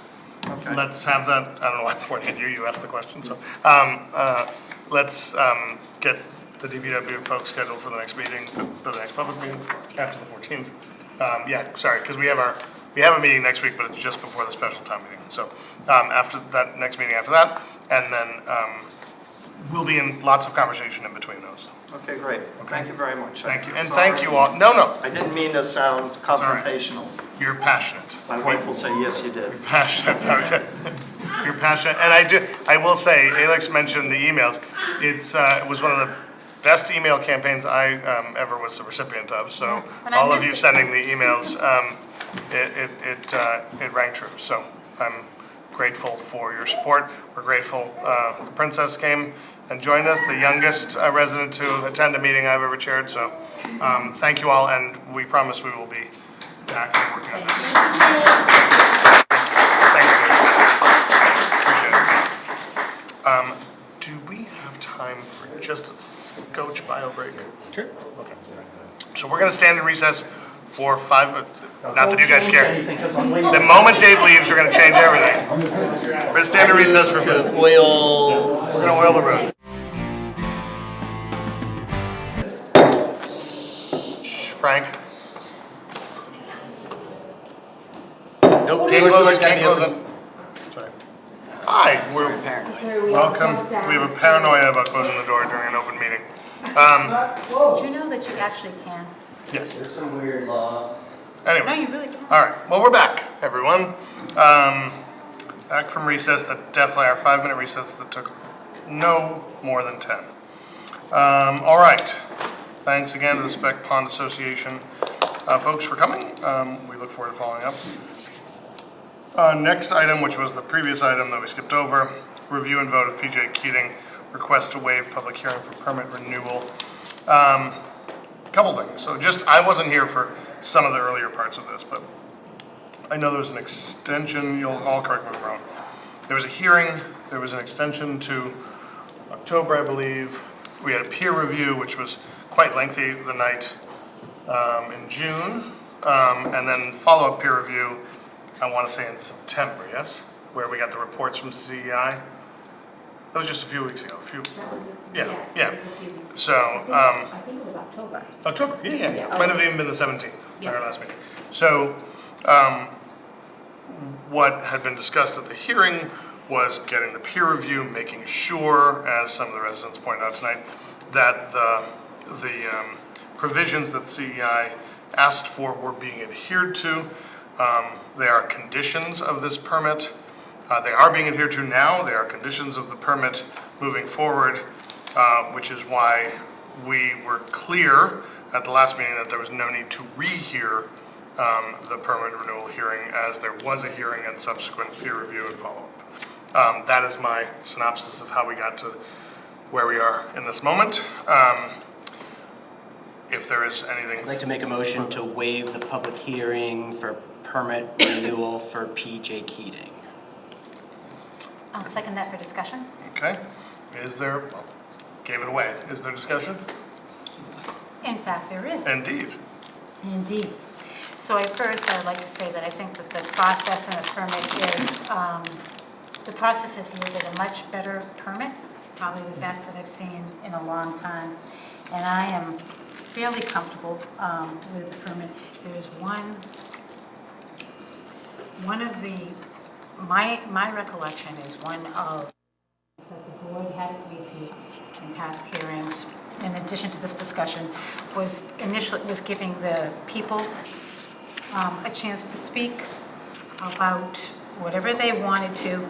We at one time when we thought it was going to be much more onerous, discussed. We talked about a series of meetings with air and sound and dust and everything else, but I think we've all agreed that the permit is so much better that wasn't going to be needed, necessary, and it could be discussed at one public meeting, which would be a public hearing. So I understand that the board can waive a public hearing by a majority vote, but should it come up to issue the hearing, it requires a unanimous vote. So I'm going to vote to have a hearing. So We've already had a hearing. I meant to give the people the opportunity to have that, which I assume is going to be more perfunctory. But so I don't believe I was here when the hearing took place, but how many hearings for one permit renewal? We had a hearing. You were here. No, I was here for the peer review. Yeah, and Yeah. that was part of the hearing. And there was a lot of public comment to that, I believe. It was. Yeah. And we just said that we would give people that opportunity, which I really suspect is more pro forma. But we did say that we were going, initially we said we were going to do a series of them, and then we agreed that we could just do one. So I guess my point is when we discussed this at the last meeting, and we discussed, because we heard from them at the last meeting, and we discussed at this meeting, and we said in that meeting on October 17th that we did not have a need for another hearing, and that we would act on the permit at the next meeting, which is this one. My concern is that if you... Well, I apologize if I misunderstood that. I thought that people wanted a chance to speak to have an opportunity to speak at the meeting. So what I would like to do is, I guess the hearing is closed? Yeah, it was closed a while ago, and then we had, and then we had peer review. Yeah. No, we had the peer review. Yeah. Sorry, Jason. I'd like to make a motion I'd like to amend my motion, so I'll reread the amendment. I'd like to amend the motion to approve, or to waive the public hearing for permit renewal for PJ Keating and change the monitoring authority from tie and bond to CEI. Okay. So that's an amendment? There's an amendment to your... So to waive it and to change the monitoring authority from tie and bond to CEI. Copy. Okay. Didn't the last hearing that we had result in the permit? So there's an amendment. There's an amendment. Yeah. So I'm amending my motion. Yes. So is there a second? We need a second first. Second. Okay. Yeah. So now we can discuss. Okay. So the conditions of that are in the permit, the CI conditions. Is that what you were going to ask? No. Okay. It's just that the last hearing resulted in a permit. So I'll share my opinion on this. We have taken this business in Lancaster that's been tax-paying, fantastic owner, done all the things we wanted, had a peer review, and this has been going on since June. And here we are with an opportunity. They've agreed to all of these things that we've asked them to do, to go above and beyond. They came to the meetings. They've done all that. In my opinion, it would be one of the worst things for us to do to put this off longer. Let me just give Exhibit A, Spec Pond Ave, coming here and being upset that, from their position, things are getting dragged out. Like, this board needs to make a decision. If we're not gonna do it, then let's not do it. But I think the worst thing we could do right now would be to drag this out longer when we already had given them an extension from sometime in June to October, and now to wait even longer. So I'm willing to say, let's waive the permit renewal based on all of the findings that we've had, and I know I've heard from residents, they want to change the monitoring from tie and bond to CEI. That feels like a very satisfactory compromise from my position. Agreed. So all I'm saying is I don't think we have to waive the hearing, because I think, are we talking about the current permit cycle? I guess so. It's waiving a new hearing is the point. Basically we've already had the hearing, so we're basically saying we don't have to rehear because we've already had it. We've gone through the peer review. We're just basically, the question is on the permit. So you want to amend the current permit? No, I'm reading from the agenda. Yes. Waive the public hearing for permit renewal. I'm reading right from the agenda. I know what you're reading from the agenda, but I'm just saying, so the current permit, I know Kate just gave me something that was more legible, but you got it, so, no, it's okay. Do you want So, it back? no, it's okay. Kate, what is, right now, what does PJ Keating have as far as dates? It's really small, isn't it? I have got glasses. You do too, look at you. It is, but it's definitely much crisper than this is. And I can't get online, so I apologize, I would be looking. It says that the expiration is November 25th, 2022. So, Which is why at the last meeting, when we knew that, we were going to take it up and pass their permit at this meeting. We did not feel that we needed to rehear it because we had heard through the We give them an extension to very long October, and then process. another extension to November, and it would be great if this board could make a decision. Yes. so this says renewal approved 3/8/22 select board meeting. Yes. So That was, we weren't there, we but weren't you there, all but you were. guys No, were. that was That was an until the. extension. That was the 10 extension. months. Yes. Right, Till October. that was until now. Okay, so then, And all I was saying is that we had during that last permit cycle that we just finished, So I think we already had most of those. All he was remaining to grant the permit was the opportunity that we said we were going to grant people to speak. And I'm confident that that would be favorable, but that we did promise them that opportunity. And these are people who live in the neighborhood. I totally hear you. I don't remember that promise outside of the hearing process that we've gone It was through. inside the hearing process, yeah. But the hearing process is over. May I ask you mean for the renewal that presumably would start November 26th of this year? Okay. Oh, for that? For going forward from November 20? I think you guys are talking about two different hearings. You're talking about the current one that they want to renew it in the end of November for 2 years. Yes. Okay. But I think you said something different, so I was just trying No. to.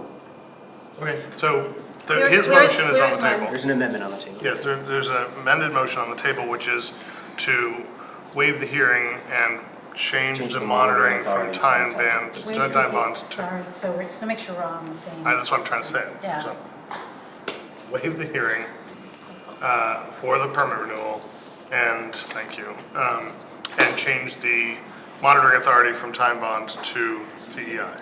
That is my understanding. The motion is on the table, the motion has been seconded. The amendment. The amended motion, still a motion. Second, yep. There's only one person in the middle, and that's me. So that's the motion with the amendment. You've seconded it, we're discussing it. I would like to call the question on the amended motion. Can I ask a question? Yes.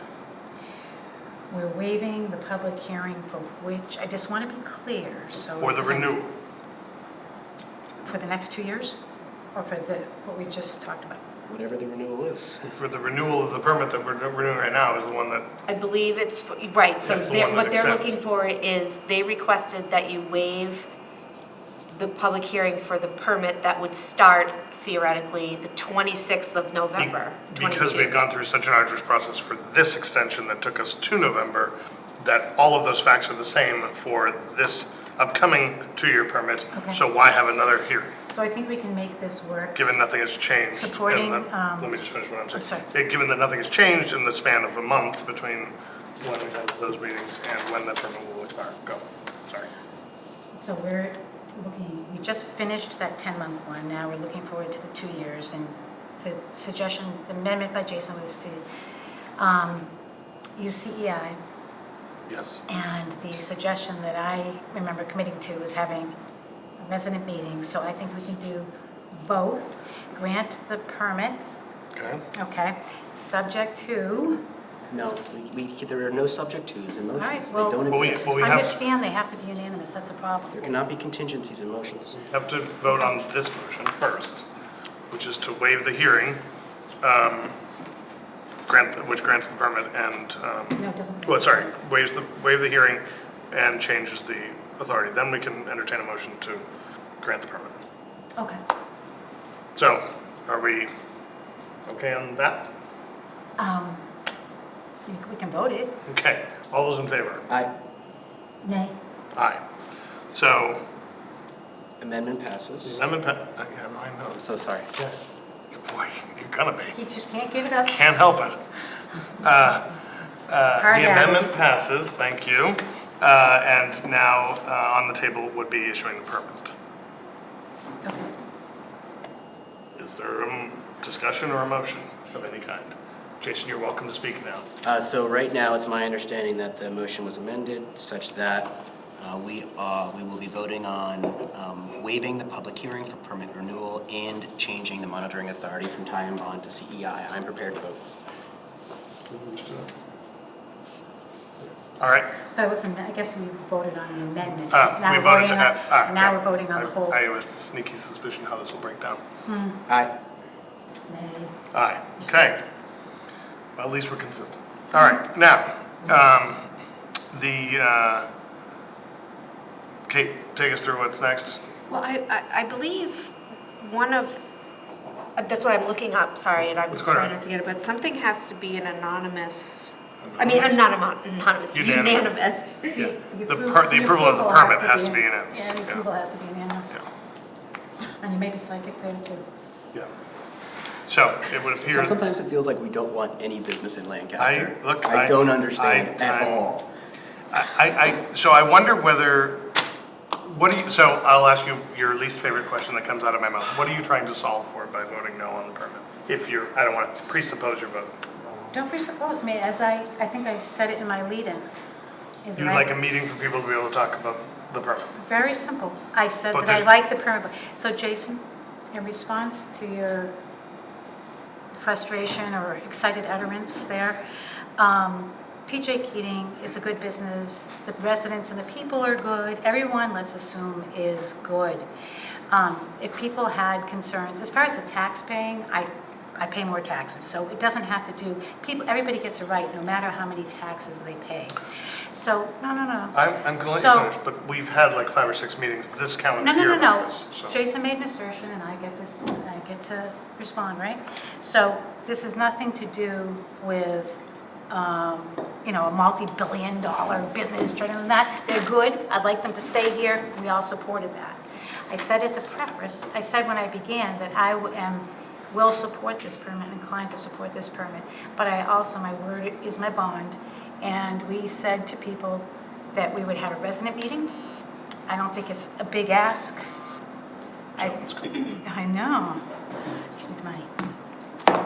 I don't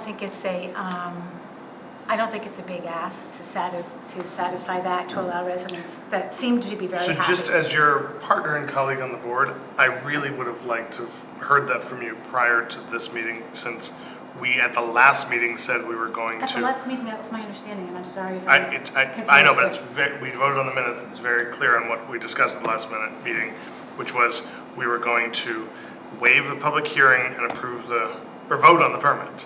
So I feel like we do have to vote on the permit at this meeting, because my word is my bond, and that's what we discussed last time. I feel like this, there are not that many people in the room, but I couldn't tell that you had your hand. I think it's easily solved. But let me finish what I guess my concern is how many meetings is enough and how many opportunities for folks to weigh in is enough. In the end, it's our job to make a determination on the permit. We've had hearings, we've had peer review meetings, I know we've all received emails and communications from people. I would make a motion to approve the permit, subject to Jason's amendment, which is already passed, and a resident meeting to inform or discuss CEI's monitoring, period. So now, that's the only thing we can discuss at the meeting, is CEI's monitoring. No, to inform CEI's monitoring, so to discuss resident concerns, because what CEI is monitoring is, my understanding, of the conditions of the permit, which include the monitoring wells, and they need to be aware if there's any air concerns or anything else that people have. We installed all kinds of monitors and so on. They need to have a chance to explain what they're looking for. So, I guess I'm I'm going to take my confusion, take a little break. Go ahead, Jason. It's my understanding that the permit expires 3 November weeks. 25th. So Alex, what's your plan?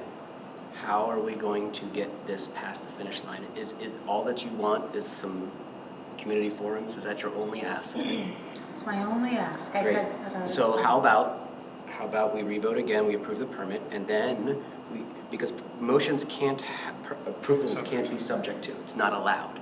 So I would propose that we commit to having 2 forums, non-binding forums, in the month of December. Approve the permit, this board will commit to having the forums. Is that satisfactory? Yeah, it's more than satisfactory. I think 1 would be more than sufficient, but why can you not? We make contingent motions all the time. It's not allowed. No, we don't. No, I say it all the time. I say we can't do subject to and contingent on. It's not allowed in Robert Rules of Order. So let's approve, and then let's schedule the forums. So would it be better if I phrased it that I make a motion to approve the permit, including to reflect CEI as a monitoring agent, and that the results of 1 community forum to be held expeditiously. Can I ask you a question? So you say the results. What are the results? How can the results of the forum impact our approval And who of the permit? decides the results? So let's approve the permit and have the forums, right? Because there's nothing out of the forums. Sorry. You can ask the question or answer them, but you can't do both. Yeah, that's your question. So the people who have asked to, that I committed to, I think we committed to hear, what is your, anybody have any suggestions about how to incorporate their request? So I don't know fully what their request is, other than to apparently meet and talk about Speaker. monitoring. Yeah. That's fine. Some of them were heard on PJ Keating earlier today in public comment. Yep. I would encourage them to join public comment at any of our meetings. And I'm glad to even schedule a small public comment period are we meeting on the 21st? Yeah, on the 21st. But I will commit to scheduling a special permit public comment period on the 21st. But I would like to see the permit approved prior to, if at all possible. Yeah, so I think, to be honest with you, a forum could be had with, to make it much easier for the board, just a group of people. They want to be CEI and a representative from PJ Keating and so on, a liaison or something like that. And, So this is where I'm getting a tough time nailing it down. I asked you what we're solving for, and you said give people a chance to express their concerns. Right. And now you're suggesting we have PJ Keating, CEI, and a bunch of other people. No. Keating welcomed the discussion with the residents, remember that? Yes, yeah, I remember the lengthy So that's discussion with the all, it's residents. just putting in a simple thing, it doesn't have to be at one of our board meetings. If you had CEI and Keating and the residents together, that would be fine. Great, I can't commit their time to things, but I can commit to Well, they working had towards suggested scheduling. that they I can want- commit toward working towards scheduling, well, I can't commit. I'm not asking for schedule. Okay, so May I ask? you may. Sorry. Would it be helpful to have that after CEI does its first quarterly review under this permit? That way, there's something for the community to Huzzah. opine on and say, this is missing, There we we go. like this, we Okay. like. Are you comfortable with that? I'm comfortable with it, that's great. Fantastic. Okay, So then when we get the quarterly, maybe we we will schedule. schedule it we'll invite separate or we'll invite we'll CEI invite in. it and just Yeah. do it. That is perfect. I don't think it has to be, take up board meeting time, unless you want Perfect. it to. Well, it's an important issue if it's important to townspeople. Okay. So, You can decide when it comes in. there we are. I believe that document has the next month. That way, at least you know. In this month. While I'm reading this, is there a motion?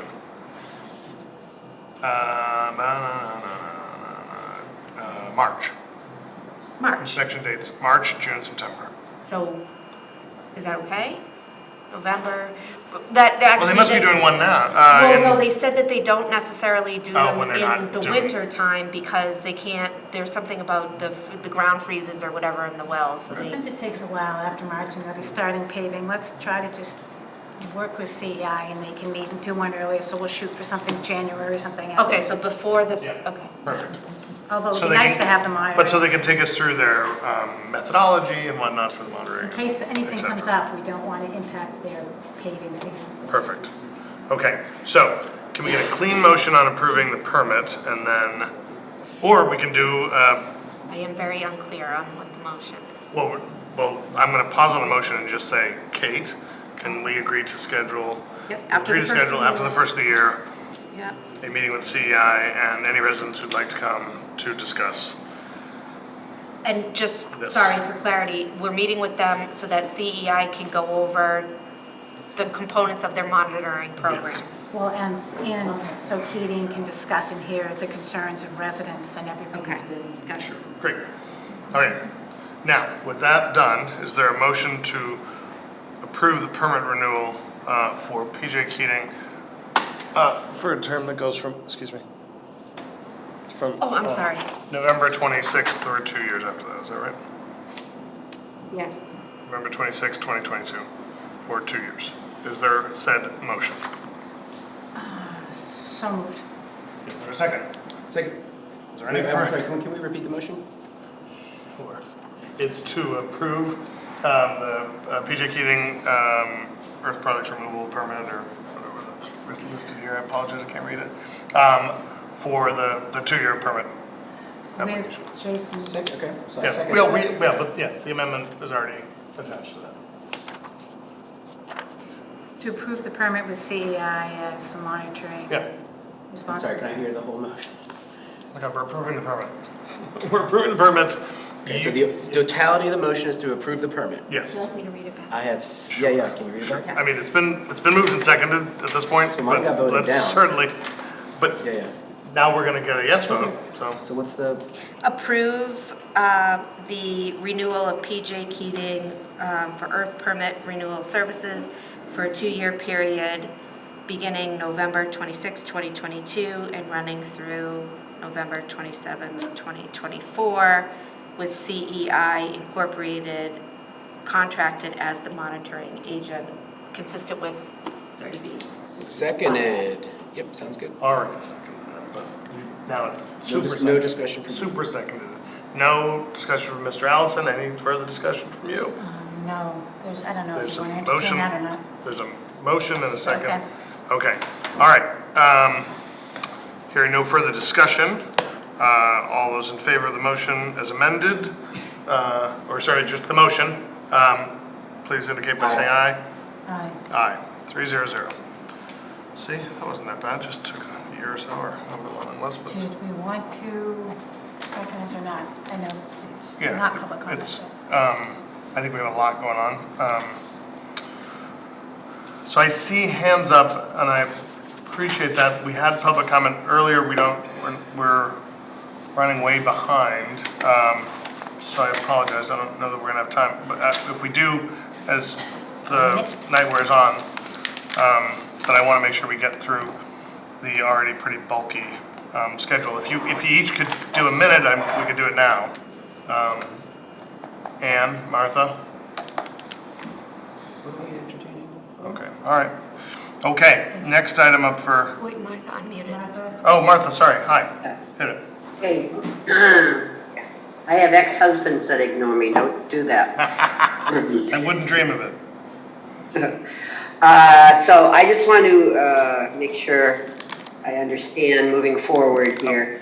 So the permit that you've just voted for is public information, so I can get a full copy of that readily? Yes. Yep. Okay, I just wanted to check, because I, Yep. want to make sure that everything's in there. And thank you for scheduling a community forum. I think that will be helpful to everyone. Thank you, and thank you for your input and comments throughout this process, Martha, thank you. And if you got a minute, we can do it right now. Less than a minute. Oh, Just fantastic. Dick and Martha, and also just, want to say thanks to the select board for honoring that commitment to bring the entities together. I think the whole point here is to try to make this a better ongoing relationship within the community. I think the work that was done by CEI and the select board and Keating hopefully can lead to that. So thanks a lot, really appreciate it. Awesome, thank you, and it was 22 seconds, well done. And I will say, I think what we've all discovered in the last several months is we have to at least we have to tighten up some of this earth product removal permitting process, just to make sure that as we're doing it, townspeople understand it, and that the applicants are given a very clear path to resolution of their permit requests. So, thanks everybody for being involved, and next up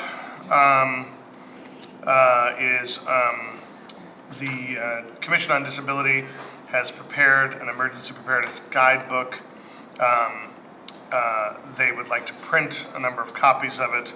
We currently don't have any resources budgeted for it, and there's a question whether or not we could, despite our fervent desire to use our ARPA funds through the capital budgeting process, whether we could use, this is a matter of a few $1,000s, and have an ARPA funding use exemption to help the Commission on Disability print the emergency preparedness guidebook. Kate, did I properly describe everything? Yes, I think what would be helpful is up to, and whatever the amount is, because I I think there was a lot of numbers that were thrown around, and it was between 2,000 and 3,000 copies cost between $3,000 and $4,000. And the information that came said that the goal would be to mail them to each household, which I think would be an additional, we did, it's about $5,500, so. An additional $5,500? Well, it's not a postcard, it's a Right. book, so I'm thinking that might be a lot to start, Yes. but if we had some printed copies that we put in all various locations, or if people couldn't come and get them, we could maybe work with the Boy Scouts or the Girl Scouts or whatever and deliver them. We can certainly do that to people who are more homebound. So do you have a recommended up to number? I would say up to 4,000, which is the higher for the printing, and then certainly we can revisit it even in the FY '24 budget if we want to do a supplemental mailing or something. I move to approve up to $4,000 of ARPA funding to print and/or distribute, etc. as necessary, the Commission on Disability Committee's Emergency Preparedness Guidebook, which, by the way, is awesome. It is very good, yes. And they deserve great credit for putting it together. Second, I have a discussion. Any discussion on the motion? Yeah, just quick. I tried to get a hold of Mike today, but he's traveling. I agree with both of you that the guide is very good, and it'd be great to get some printed for people. So despite our edict, this is something maybe that we can talk about. I find, one of the frustrating things that I find is seeing pamphlets and guidebooks that don't get used and just get shelved, or people don't want them, and you go into the post office and you see the recycling bin full of things that people just picked up out of their mailbox. So I would suggest, as Kate says, that we print some. I don't know if we want to start with a limited run, because he was talking about, I think, 2,000 or 3,000 or something like that. Yeah, he said 2,000 to 3,000. So kind of seeing how things went, unless there's a real big economies of scale difference, but if we started a limited edition, a first edition. That's sort of what I was thinking, and if we do, 500 or 1,000, and if we have to go back and print another, I think if we find them flying off the shelves, then great. We'll know. Then we'll know to print more. But it's the up to, and then you can figure out however you would, we're not But gonna. I agree with you, like going out with Meals on Wheels is a no-brainer, or some of the other things that you talked about. All right, any further discussion? Hearing none, all those in favor? Aye. Aye, 3-0-0. Okay. Now there's really nothing else on the agenda. No. Oh, I kid. All right. Next item on the agenda is for the Select Board to take a position on the Town of Lancaster Select Board Capital Group 702 LLC memo of agreement relative to the 40R development off McGovern Boulevard, Route 70 in North Lancaster. So, we have had various amounts of time with various versions of this MOA over time. This one in particular, we've had a lot of great work. Actually, both the MOAs have had a lot of townspeople doing a lot of great work. Kate's been working hard on a lot of these. Victoria Petrarca is here. Chair of the Affordable Housing Trust, has worked particularly hard on this one. We are grateful to Victoria for her work. So I want to start with asking the board if there are questions that you have, particularly directed, questions you have in general, and we've asked Victoria to be here to provide any sort of insights and answers on this particular MOA. And so with that. Hey, Alice, do you have some material? Yeah, do you have anything you'd like to? want to present? I do, I sent something to, I can't open it. I think it's, but. Oh, he can. Well, Very good that way. but I don't know if I can do it on your, I need to join the meeting. and I can't get online. I've been fighting over here trying to get. Let's see. I had all these wonderful Try to little join the Zoom. witticisms written down to myself. I can't get my own notes. I know, right? We're Wouldn't fine. it be that way? My phone. While we're waiting, does anyone want to accept the resignation of Judy McLean from the Lancaster Council on Aging?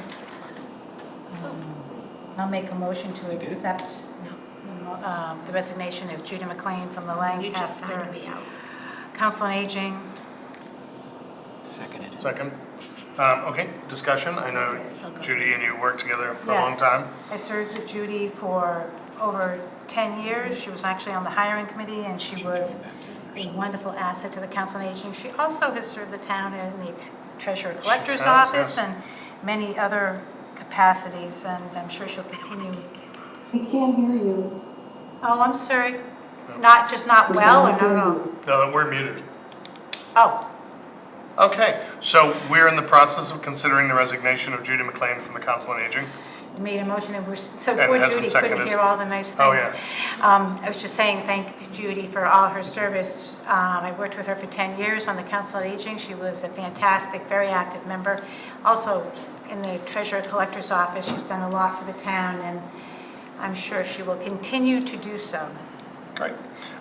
With that, we have a motion and a second, and with accepting this resignation, we do want to send our great appreciation to Judy for all the work that she's done for the town over the many decades, and I'm sure will continue to do over time. We're grateful for you, Judy, and for your sacrifices for Lancaster.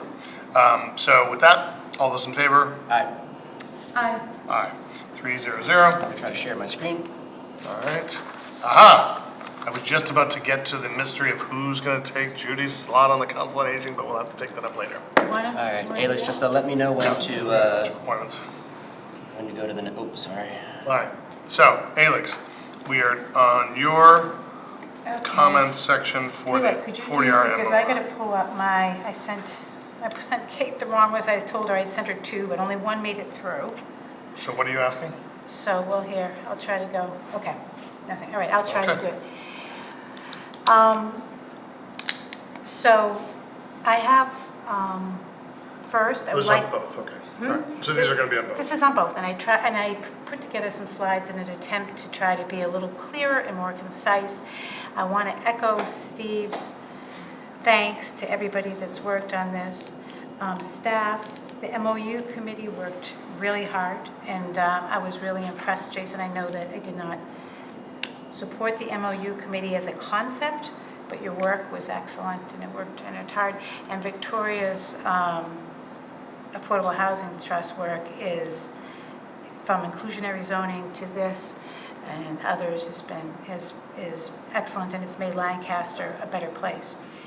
So when I talk about my concerns, I want people to understand 2 things. One is everybody here knows that I have been just called fiscally conservative. There's other words for that, frugal, whatever you want to say. And I understand better than most that Lancaster needs tax revenue. I also understand that we have limited resources. I hope that we have more. That we have limited resources to tax and to develop good business. So my filter through this is that I want to make sure that Lancaster maximizes our tax paying and our revenue positive in that, but also understanding that we have a real need and a commitment for housing for all people. So that is nothing to say against that. My concerns, my general concerns, and I don't think I have I don't know if this next one, is the next slide general concerns? No, okay. So my approach is, and I think we talked about this before your time, before Kate's time, is that I believe in what they call... The good old days. Yeah, with Jay and Jason. I alluded to it, that I didn't support side agreements, and the reason why is because I think I know that zoning is a policy document of the town, and it should be approved. That is why the state dictates that in rare exceptions like housing, otherwise it's 2/3, a supermajority of the population has to approve it. It's a very serious document that shouldn't be changed often, should be consistent, should reflect the policies of the culture of the town. Side agreements. Lancaster has a long history with side agreements. As we saw from our road discussion earlier, I don't think it's, the settlement agreement that we've talked about many times during Jason's time and mine, we do not have a good track record or history or resources to enforce side agreements. I like truth in zoning, truth in budgeting, just be straightforward, give me the hard and the good and the bad and the ugly. To that end, we have seen side agreements that have been done well, and they're not all bad. Maynard used a professional negotiator paid for by, in this case, the Capital Group, to negotiate a settlement, an MOU or an MOA. And I will note that for a project that's much smaller as far as acreage, much smaller, and much smaller maybe as impact, they have a much more favorable MOA where they got initial $1 million right off the bat, as well as many other protections that I don't see. Now, in fairness, I have 2 new MOAs, a 40R and an Enterprise that I got tonight just prior to the meeting, so I haven't got a chance to see them yet, and there may be $1 million hiding. No, there's not. They're not substantial improvements. Okay. The substance of what you have seen is what encompasses it. There might be some issues of clarity regarding like some legal terms, but the general crux is the same. Okay.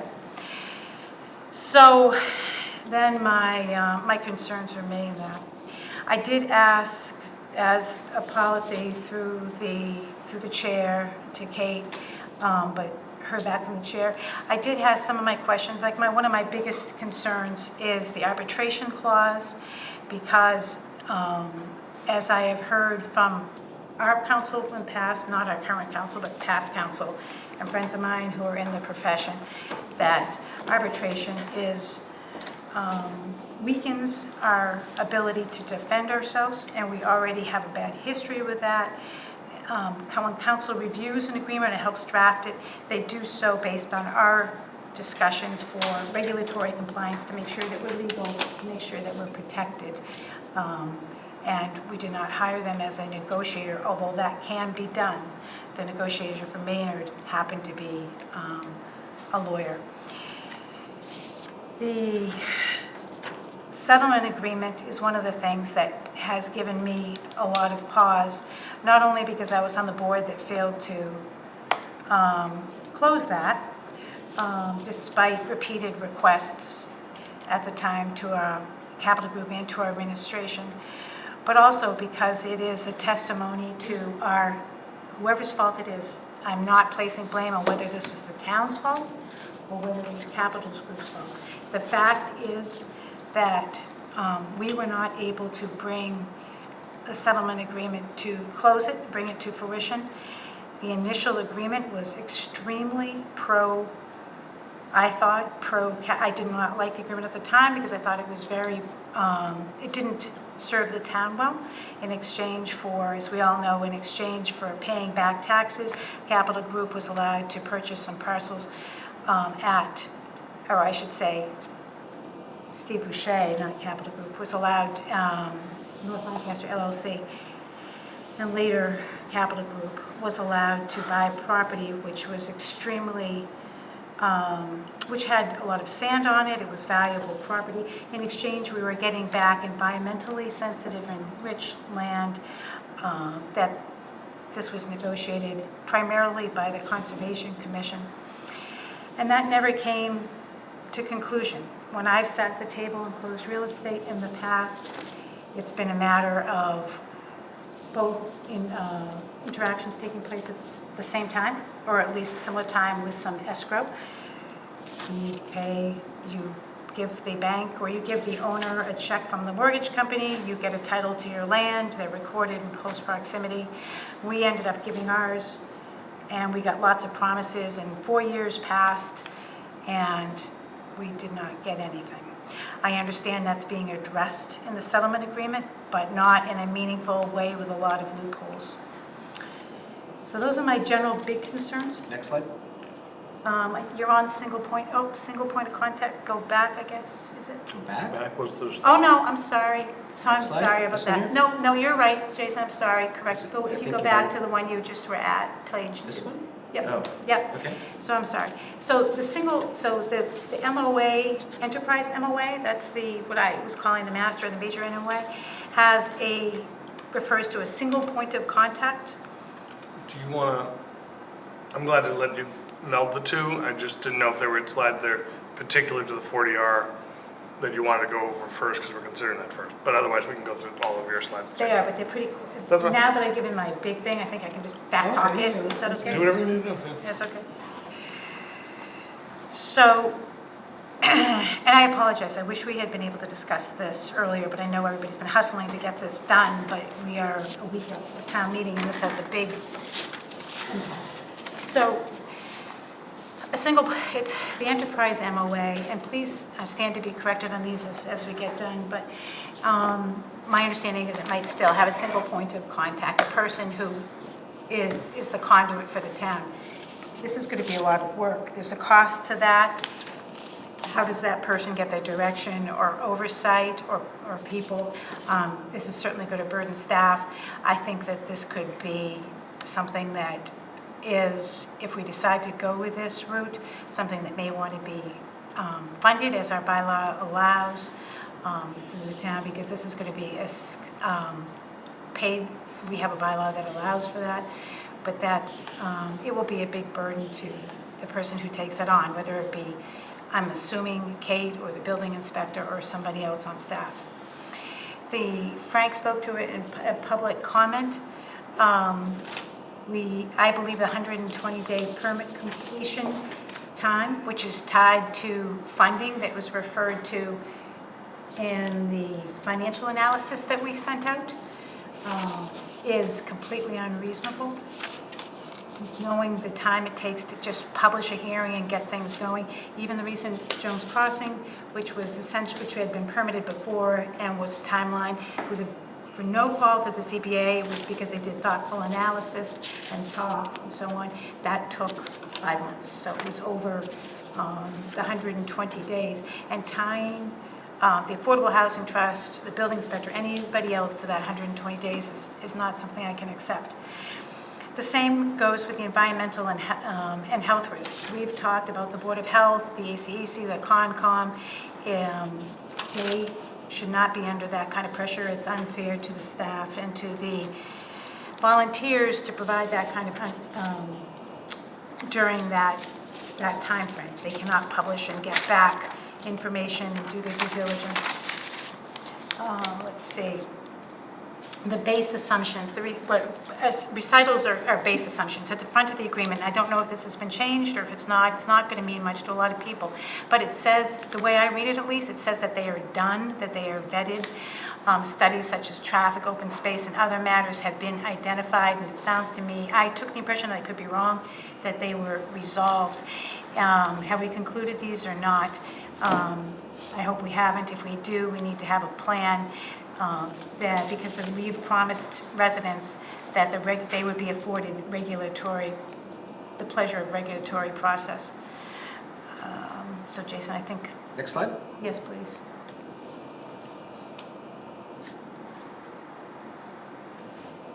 So we call segmentation, I'm calling the settlement, the settlement agreement, there was no clean transfer. Everybody says that when we get the land back, and I know it was discussed in some other forums too, but we're talking about the settlement agreement that I mentioned earlier. There is no clean transfer guarantee. It's a staged transfer of parcels that looks like that they are dependent on permit issuance. So there's a good possibility that we will never get that land back, or if we do, depending on how the permits go, it will be a while. And I think most people's expectations were, based on our discussions, that when the zoning passed or when the agreements were signed, that we would get the land back, and that's not the case. The arbitration requirement is very is a deal breaker for me, and it knows the town's legal options, except in narrow cases. And it puts the staff and the volunteer boards in very difficult positions where it may be difficult for them to even act and do their jobs. I don't think the town should ever give up our right to be able to go to court. Even if we don't do it well, I hope we do it better. There's no requirement to build. So we've had lots of pictures. You know, when this first started, it may have started before that, but my first exposure to Capital Group's proposals was a auto recycling sort of junkyard and a hotel and other things. And then it went to a racetrack, which I supported, and then it went to this latest, another version under the direction of Stan Starr, and now it's before us.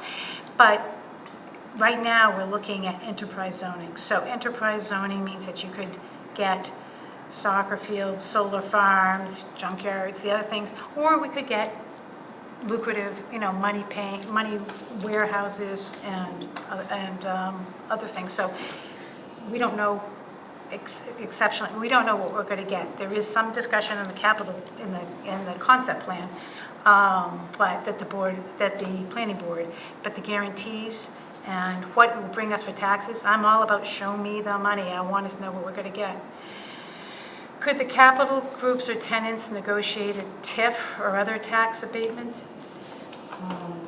I don't know. I read that a couple of times. To me, it looked like it didn't prohibit it, but I could have read that incorrectly. I defer to council and to the board's discussion on this. Of great concern was and I don't know if this is the enterprise one that we're talking about, but it reflects on that. Says the agreement does not include all the 40R parcels. It only includes, I guess it includes 5/8 of North Lancaster, which is Capital Group's controlled parcels.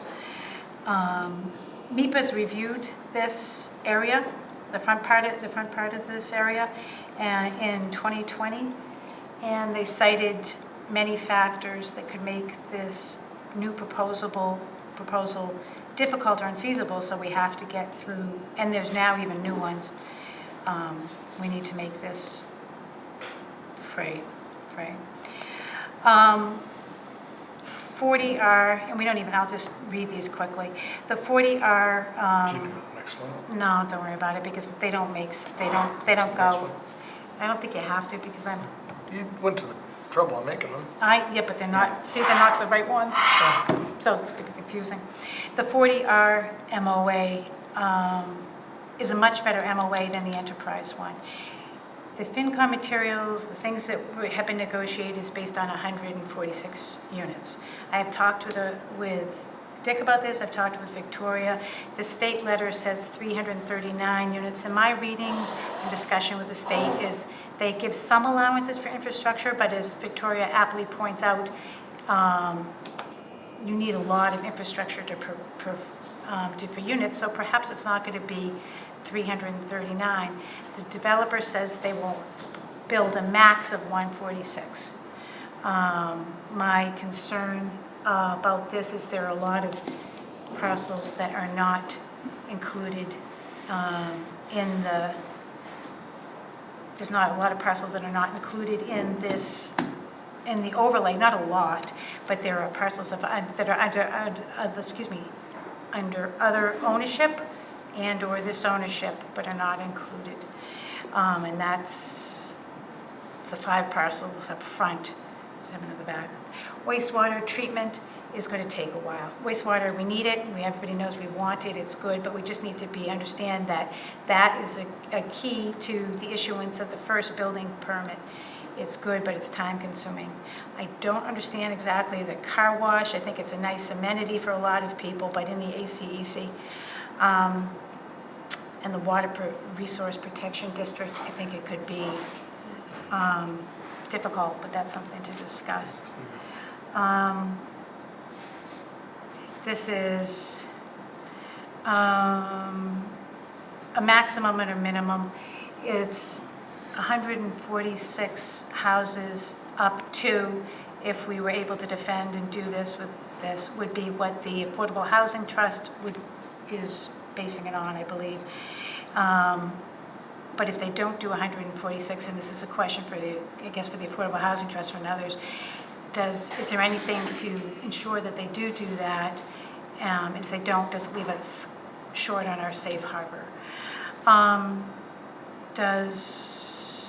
Do you want me to stop? Do you want me to stop and you answer it, or? No. I don't want to debate opinion. Hey, let's just share your, oh, sorry, Steve, this is your meeting. I wanted to know if the agreement specified when the 40R would be built, because I was concerned that it would be put out. So can you go back up to the other?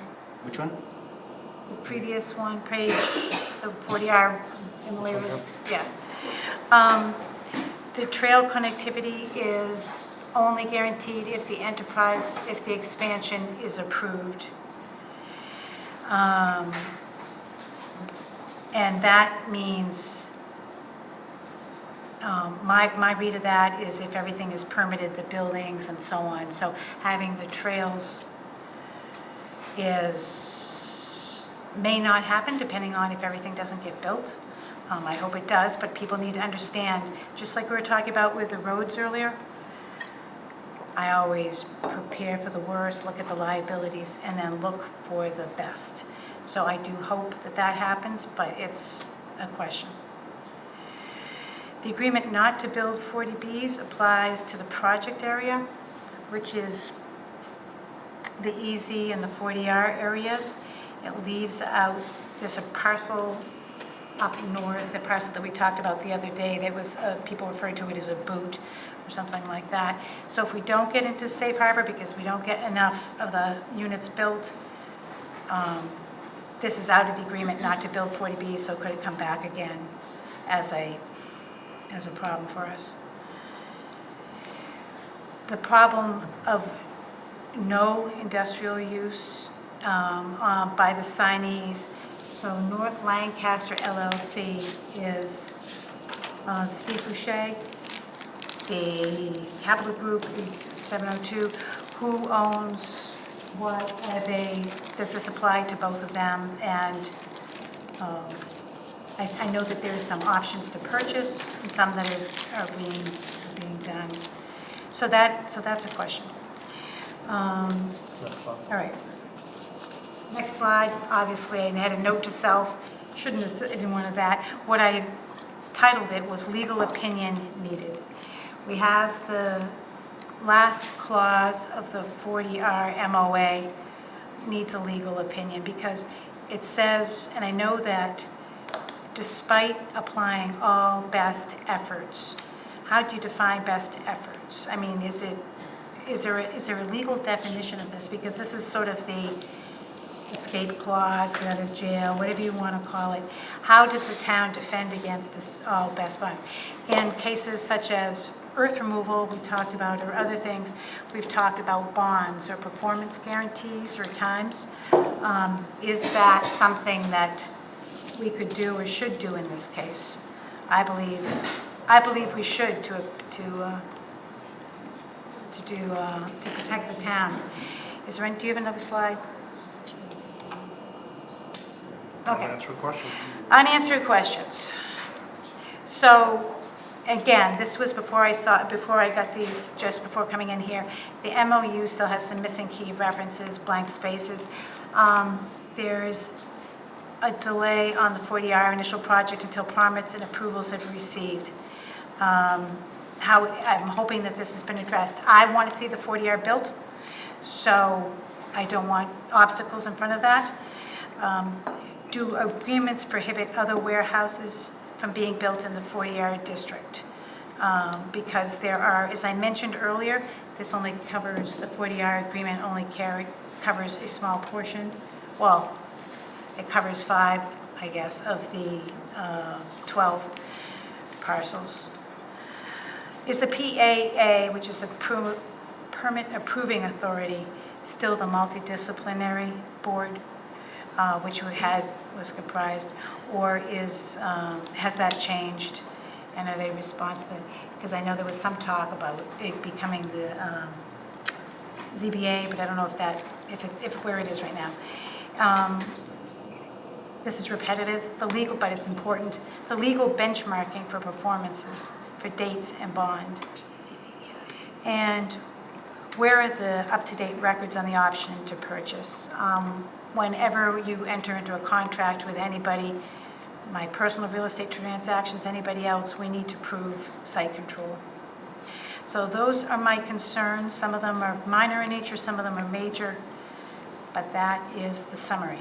Okay. Thank you. Well, all right. So I guess I have a question on process. You asked a lot there in 20-something minutes, which is good and I think appropriate. We're considering the 40R. I'd sort of like, while your mic is hot, so to speak, to see if you have questions that our subject matter expert, Victoria Petrarca, can answer relative to this.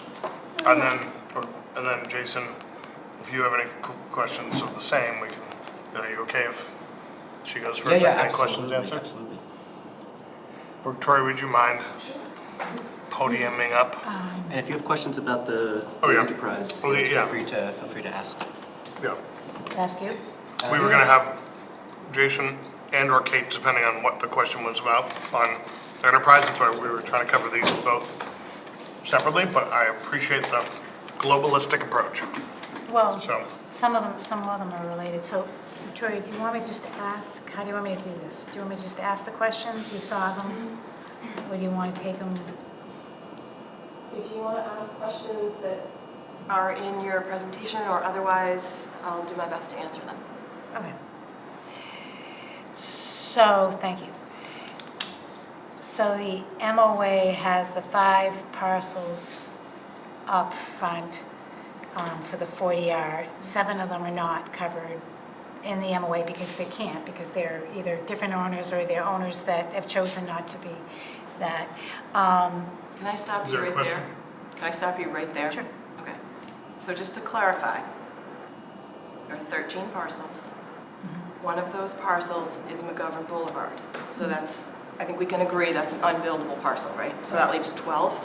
Okay. So then there are the 5 parcels where 702 LLC is proposing to build a mixed-use project of residential, part of which will be deed restricted affordable, part of which will be, 75% of it will be market rate housing.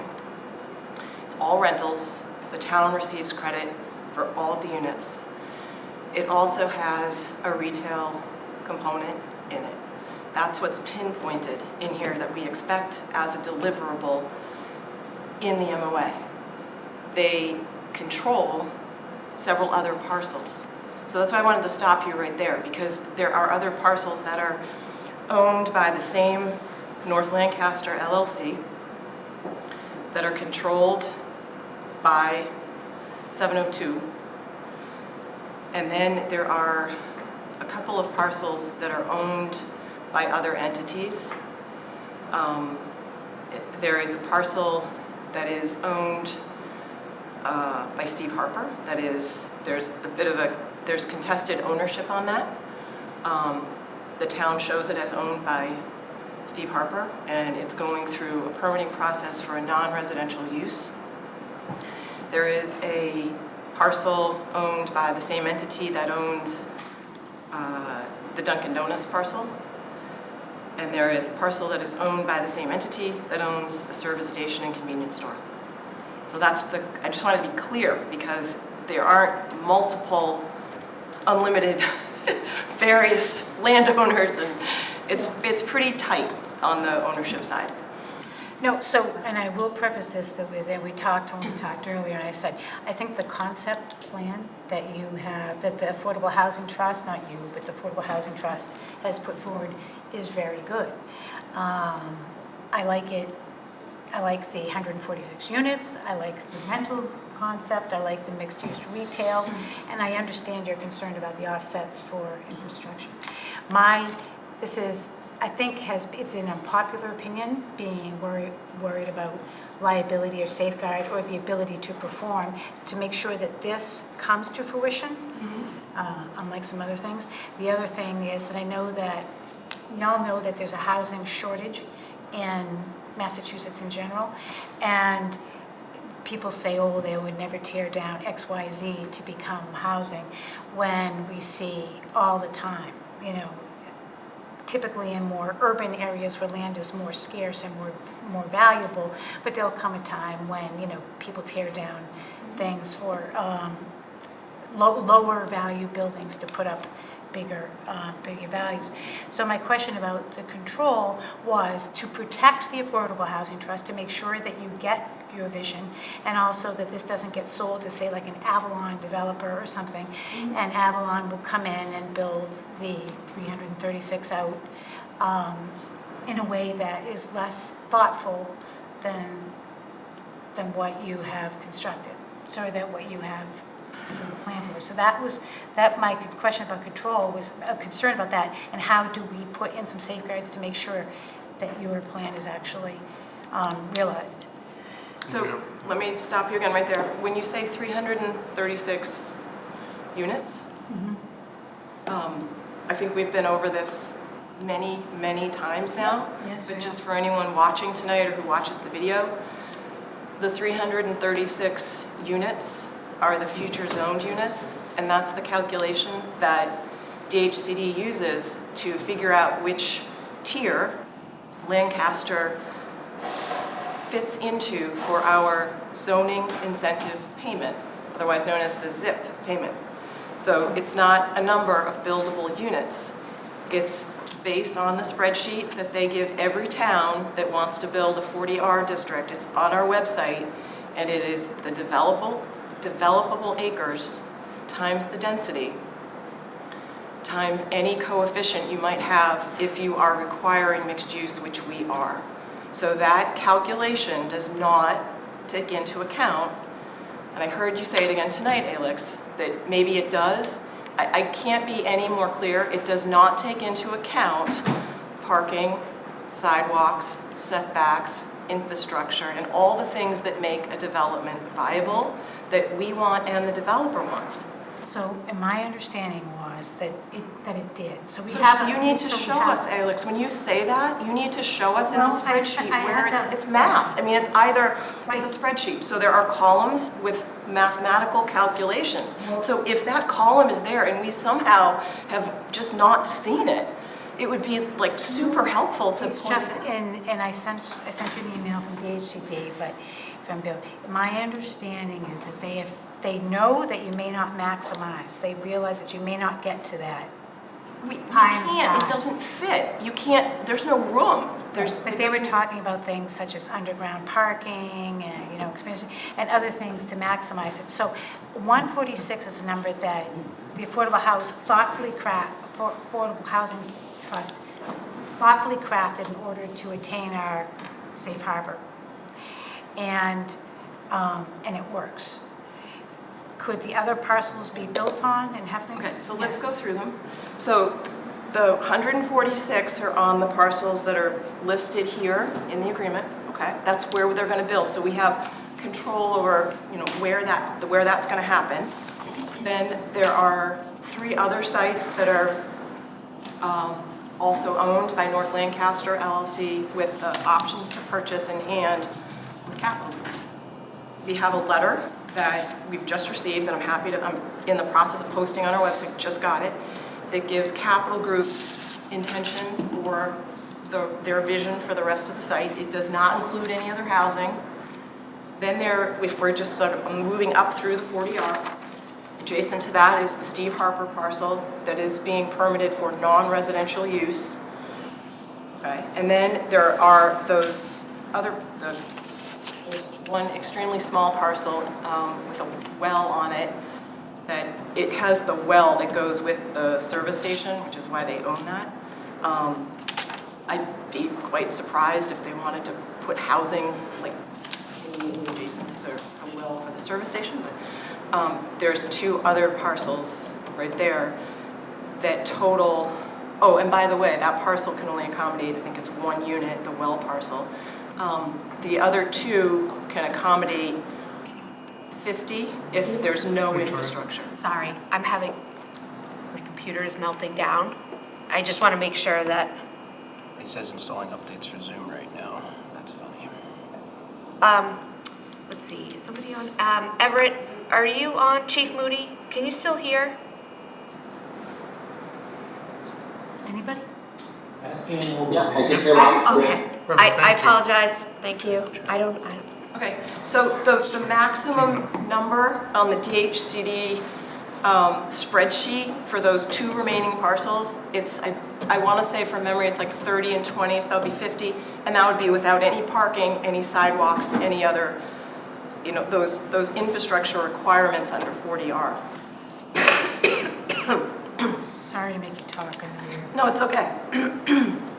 So that gives you a sense of, you asked about what the exposure might be for those other parcels, you know, beyond where we're doing 146 units. I've just walked you through it. It's 50 if you think that they can build something without parking and the fire lanes and which they can't. Right. So it's not 50. So, but we don't, yeah, so I would like to talk to you and the trust about this, but I've seen, I mean, we don't have any design, they can do whatever they want to do design-wise. We have some, the PAA will have some design insight and review on this, correct? there's actually design review in the bylaw itself. Right. So they can't just, it's not like they can. No, I understand that, but I'm saying right now, should they want to go up or put underground parking or do something else like that? But There's a height restriction, so they can't just build up and up and up. I mean, there's a Right. clear height restriction. Right, I understand, yeah, I understand that. And we modeled that after AUC, as I recall, so that's, Yeah, we're not setting a new benchmark for height or anything. It's, the height That's the- restriction matches the town. That's the easy one that they want to go up, so not in this district. So my question was about the numbers, and I understand what you're saying. I read the letter a bit differently, but I want to, as I said, support the 146 that you are doing. I just want to have teeth. Okay, so it has teeth, and I hope we can definitively put to bed what the 336 number, it's actually 339, but that number is what it is. Thank you so much. What that number is and what it is not. And I was going to make another point about that, but I can't remember now, but it's, you know, it's really, I think it's really key because, oh, I know what it was. It was when people say as of right. So let's just spend a short moment on that. As of right is a term for land use. It's not a term for the number of units. So when DHCD says as of right, they're referring to the use, the multifamily at that density. They're not saying 339 as of right. Like somehow we're now giving a ticket to a developer. He can go cash in and say, well, my ticket says I get to do 339. I want my 339. No. What we're saying is multifamily housing at that density is an as of right use. So we can't turn him down or can't turn that person down in their application because they want to do multifamily at that density. That is an as of right allowed use. I just want to be really clear because I do see a lot on social media about, but the letter says 339 as of right. The as of right is the multifamily. It's not the number of units.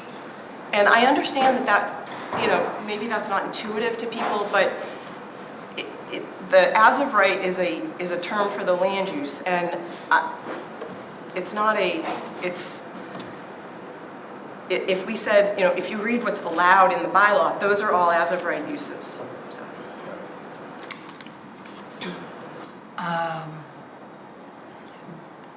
Wastewater, there's nothing you can do about it. We've talked about, I've listened to your meetings, I've looked at your meetings. I think you discussed, you wanted to have a car wash there. You could talk about that as an amenity. It is, and car washes today recycle almost 100% of their water. So we're not talking about water that's got, you know, car stuff crud coming off the car and then like oozing out all over the place. It's all contained in the car wash and recycled. It's not, it's self-sustaining. Yeah, it's self-sustaining, it's not an It's issue. a minor issue there. I just know that in the ACEC there is, it's difficult. So that's. It's what? It's difficult. Not undoable, but difficult. That's all. Okay, I haven't read that, but, Yeah. okay. I kind of wish, but as she said, they are much safer. We have one at the car dealership.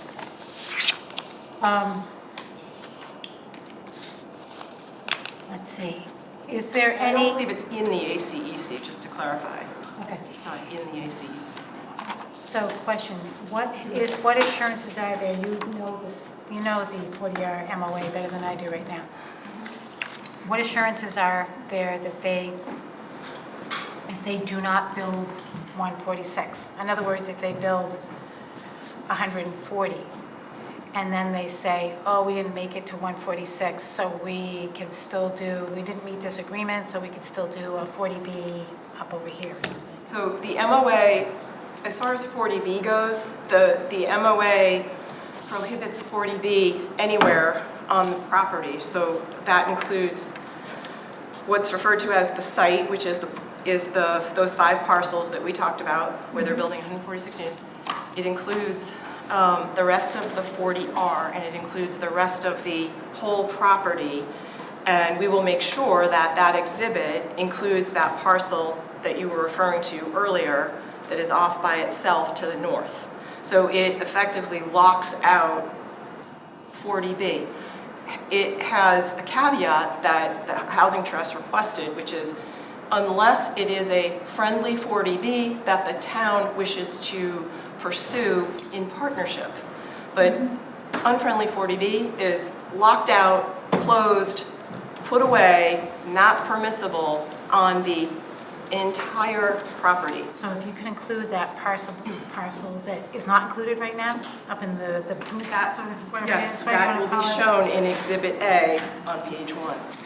Okay. So that's, on our list is, the exhibits are, we've made our list of them, we know what they are, and we're plugging them, we're just in the process now of plugging those in. We wanted to perfect the text. Chris Heap, our counsel, advised us to perfect our text, and then last step, plug in the exhibits. So that's where we're at.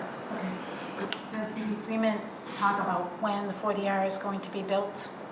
Let me just, I want to answer that, but just one thing. I did get a message at the end of the afternoon that just under the 1.1B, the capital group, we want that language going back in that includes, in the lockout of the 40B, we included the 40R, so you can't do a 40B and the 40R, and it came out, and we didn't understand why, why did that come out? I mean, it was actually an error, and it's going right back in, and I have that in writing.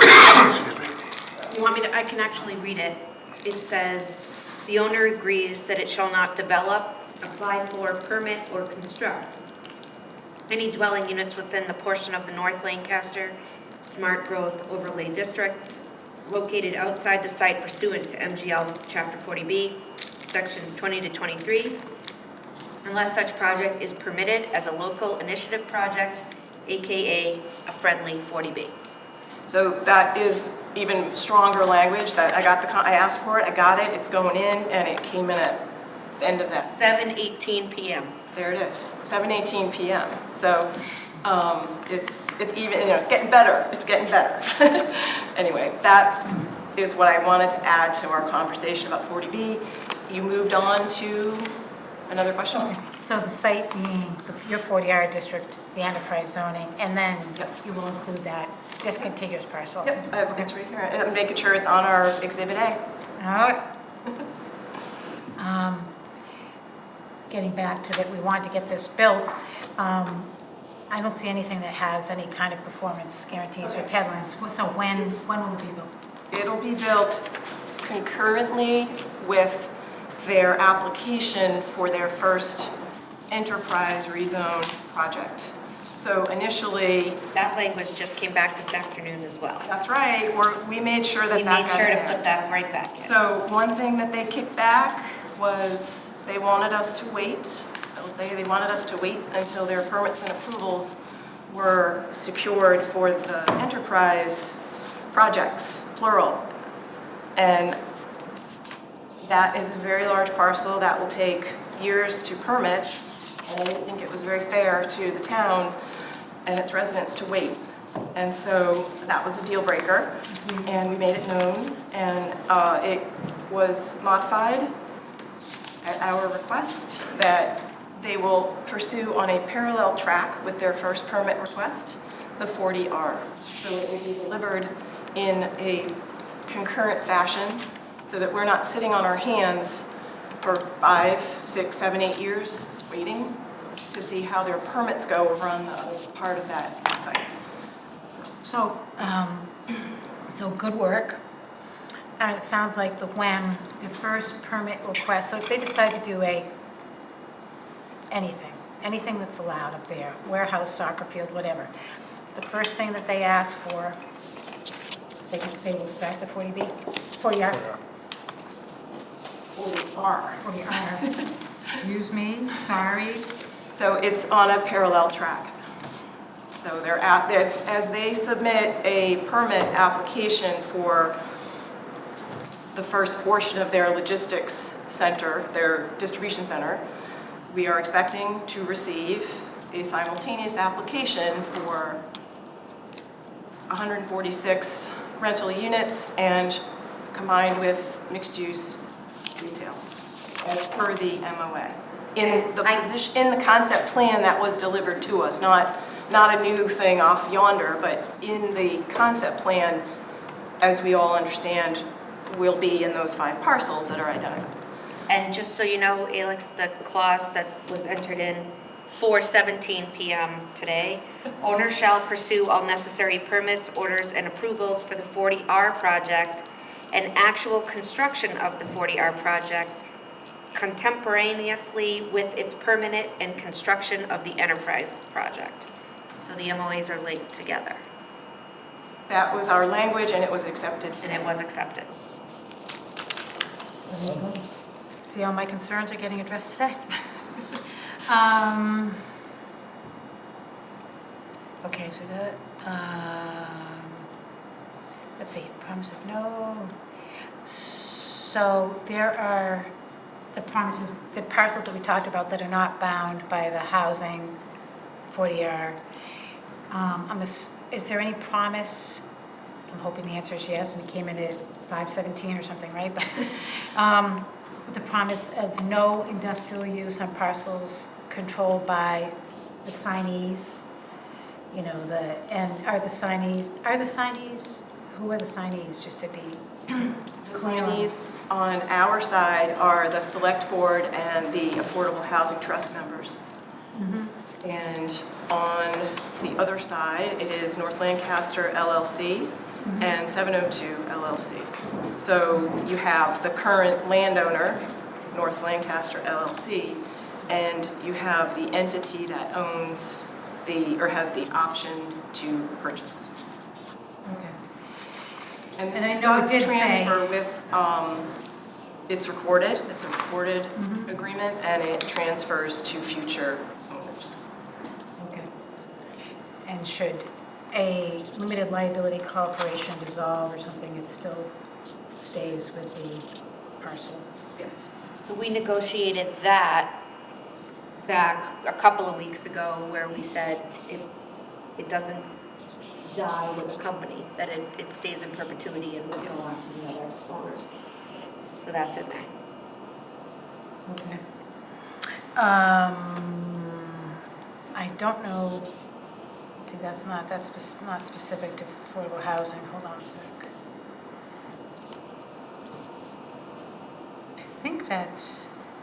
I think those are my major ones for affordable housing. Most of my concerns, as I said, were easy.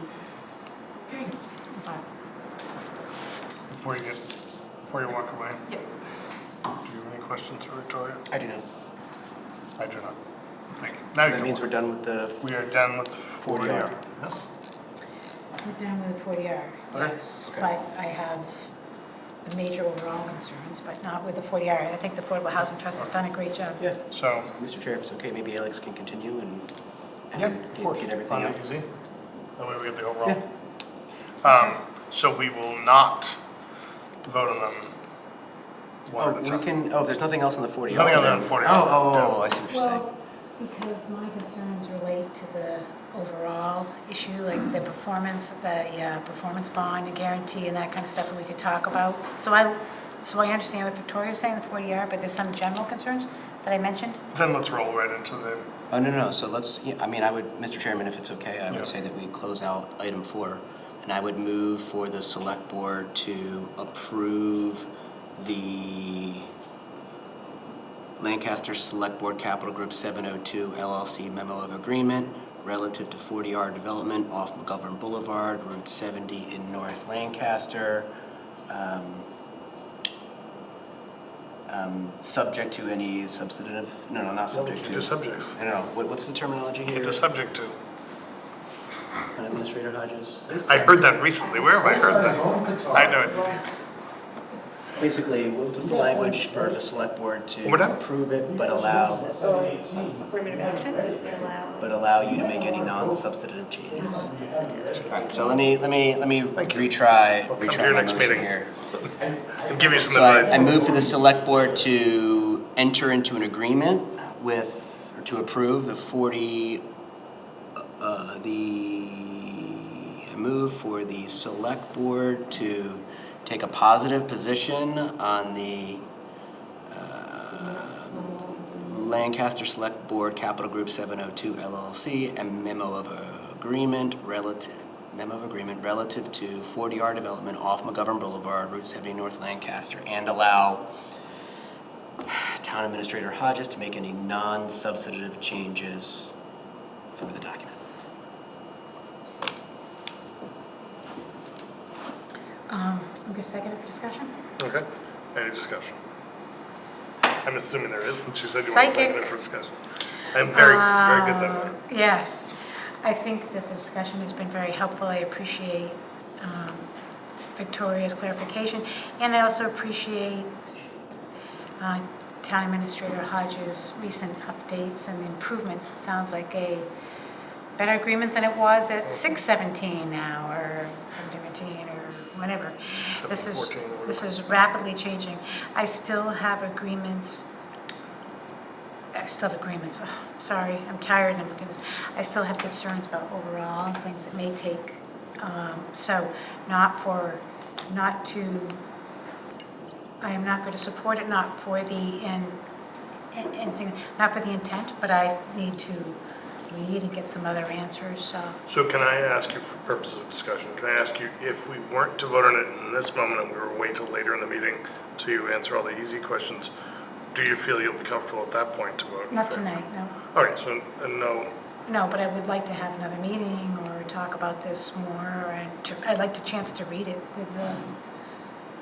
read a document. We were supposed to, I know, before your time, We're not going to be held accountable for things that were Correct. promised before our time.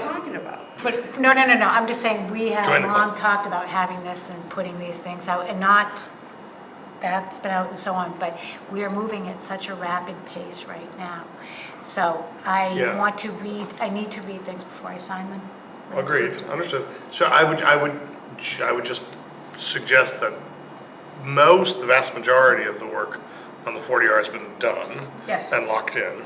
The substantive changes that have happened of recent are, what you've agreed to, even in this meeting, are positive improvements to the agreement. Yes, very positive. Those are actually improvements. the only substantive changes, other than a large amount of formatting and grammatical Grammatical, disparity. So the ones that I talked about would be easy, and I will talk to Victoria tomorrow too, talk about some minor things, but no, I think that that's much improved. Thank you for the Affordable Housing Trust. Thank you for Victoria for your watchful eye in getting that done. Please don't take my concern. I'm always very careful. Please don't take my concern about reading a document before I sign it as personal attacks. I don't take it. Sure. So my points of discussion, so I've been reading the document for a while. I even read the one that came out today. I think 2 versions that came out today. I read both of them. So Victoria, I want to thank you and the Affordable Housing Trust for all the hard work that you've done, the tireless nights, the many conversations. I can't think of how much time, I can't even imagine how much time you've taken away from your family, from your commitments, and the town, in my opinion, is just incredibly lucky to have you as an individual resident, and I just wanted to say thank you. You know, I'll talk about the EZ MOA during my time, but I am very much in favor of this for a multitude of reasons, and I'll discuss it later, but I really just want to take an opportunity to say thank you. Thank you.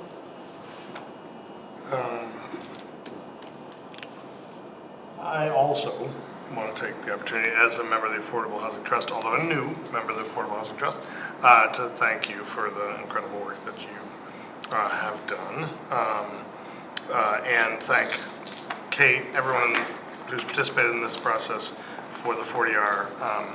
No agreement's perfect, and I think that's a very important thing to acknowledge. No agreement is ever perfect.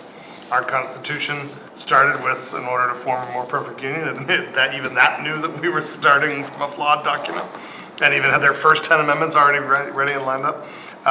And so I would envision, and perhaps there is an amendment, but I would envision that there's still work cleaning things up between now and next Monday, and I want to make sure that we give you the right space to do that and to clear that up. Do you feel the motion that's on the table gives that space?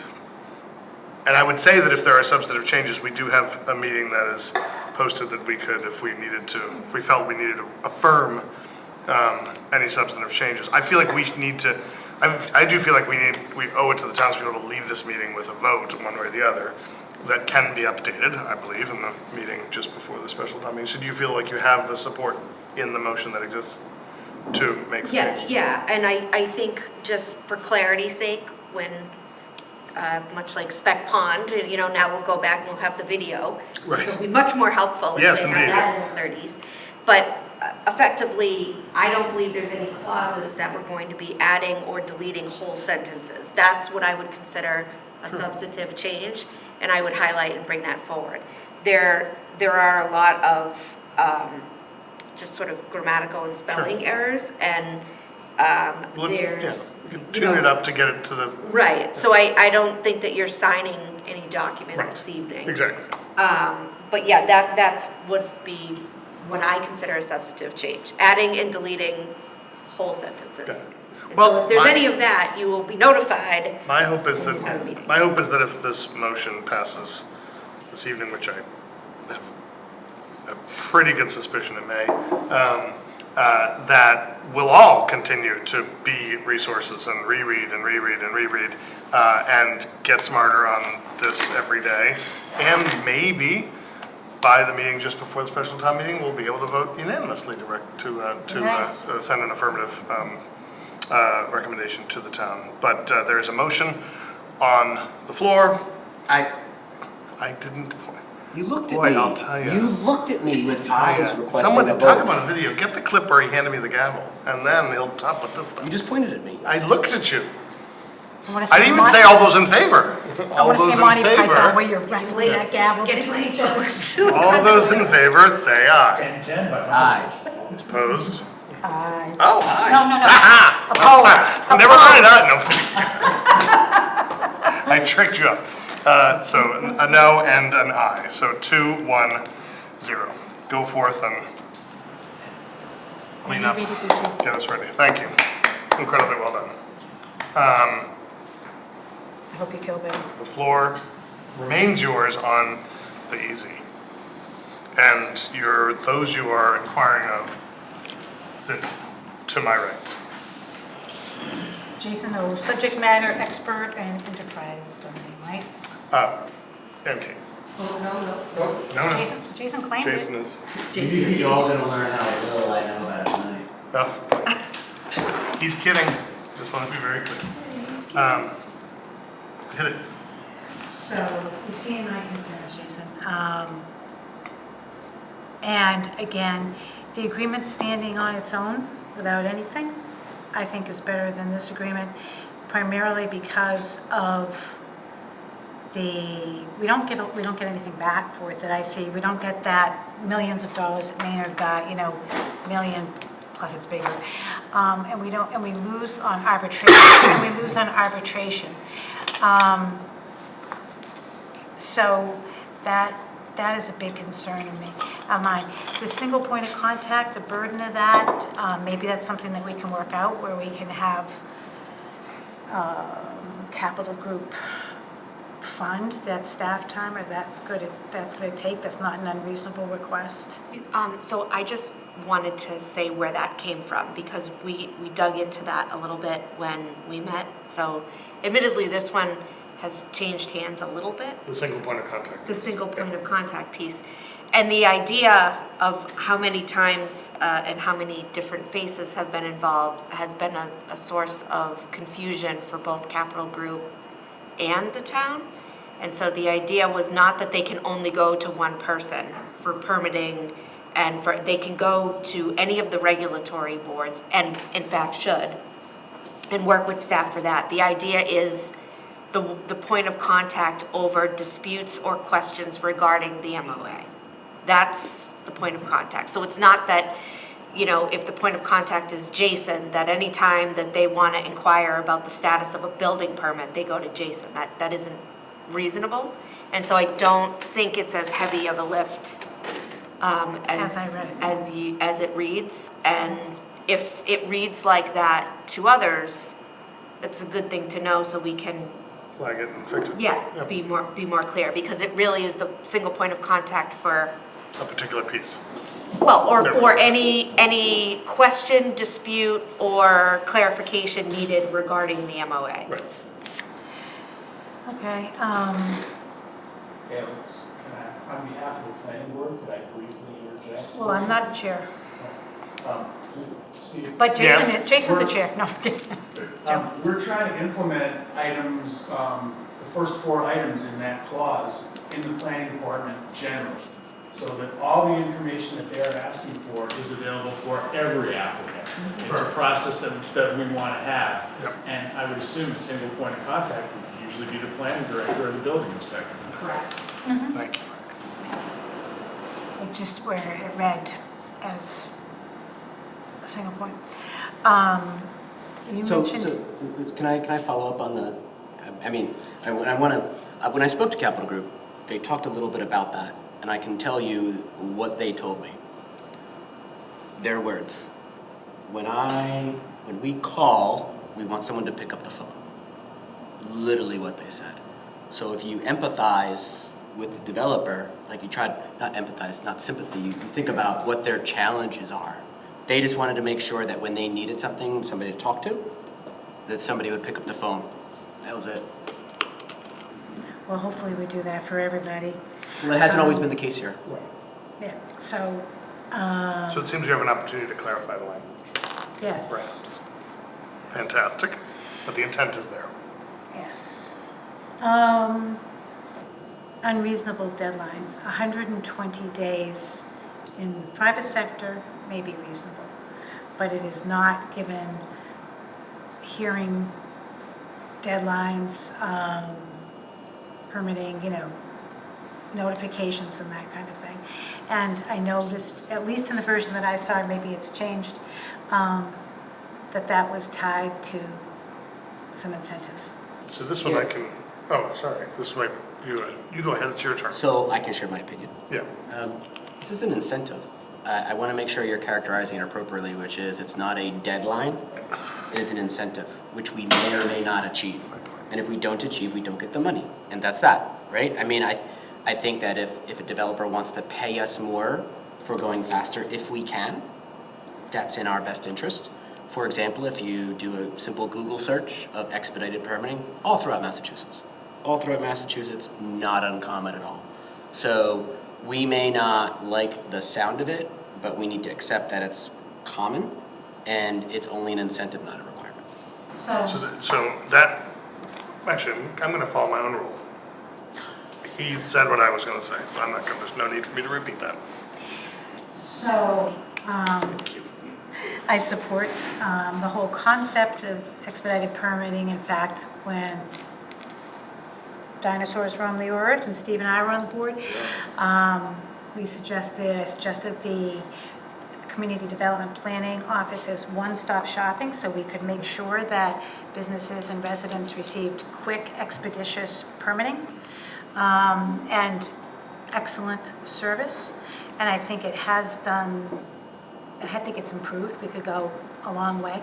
But even with excellent or good staff, that just because of the regulatory requirements in Mass General Law, for example, posting a hearing, a conservation hearing, planning board hearings takes weeks. And those things slow this down.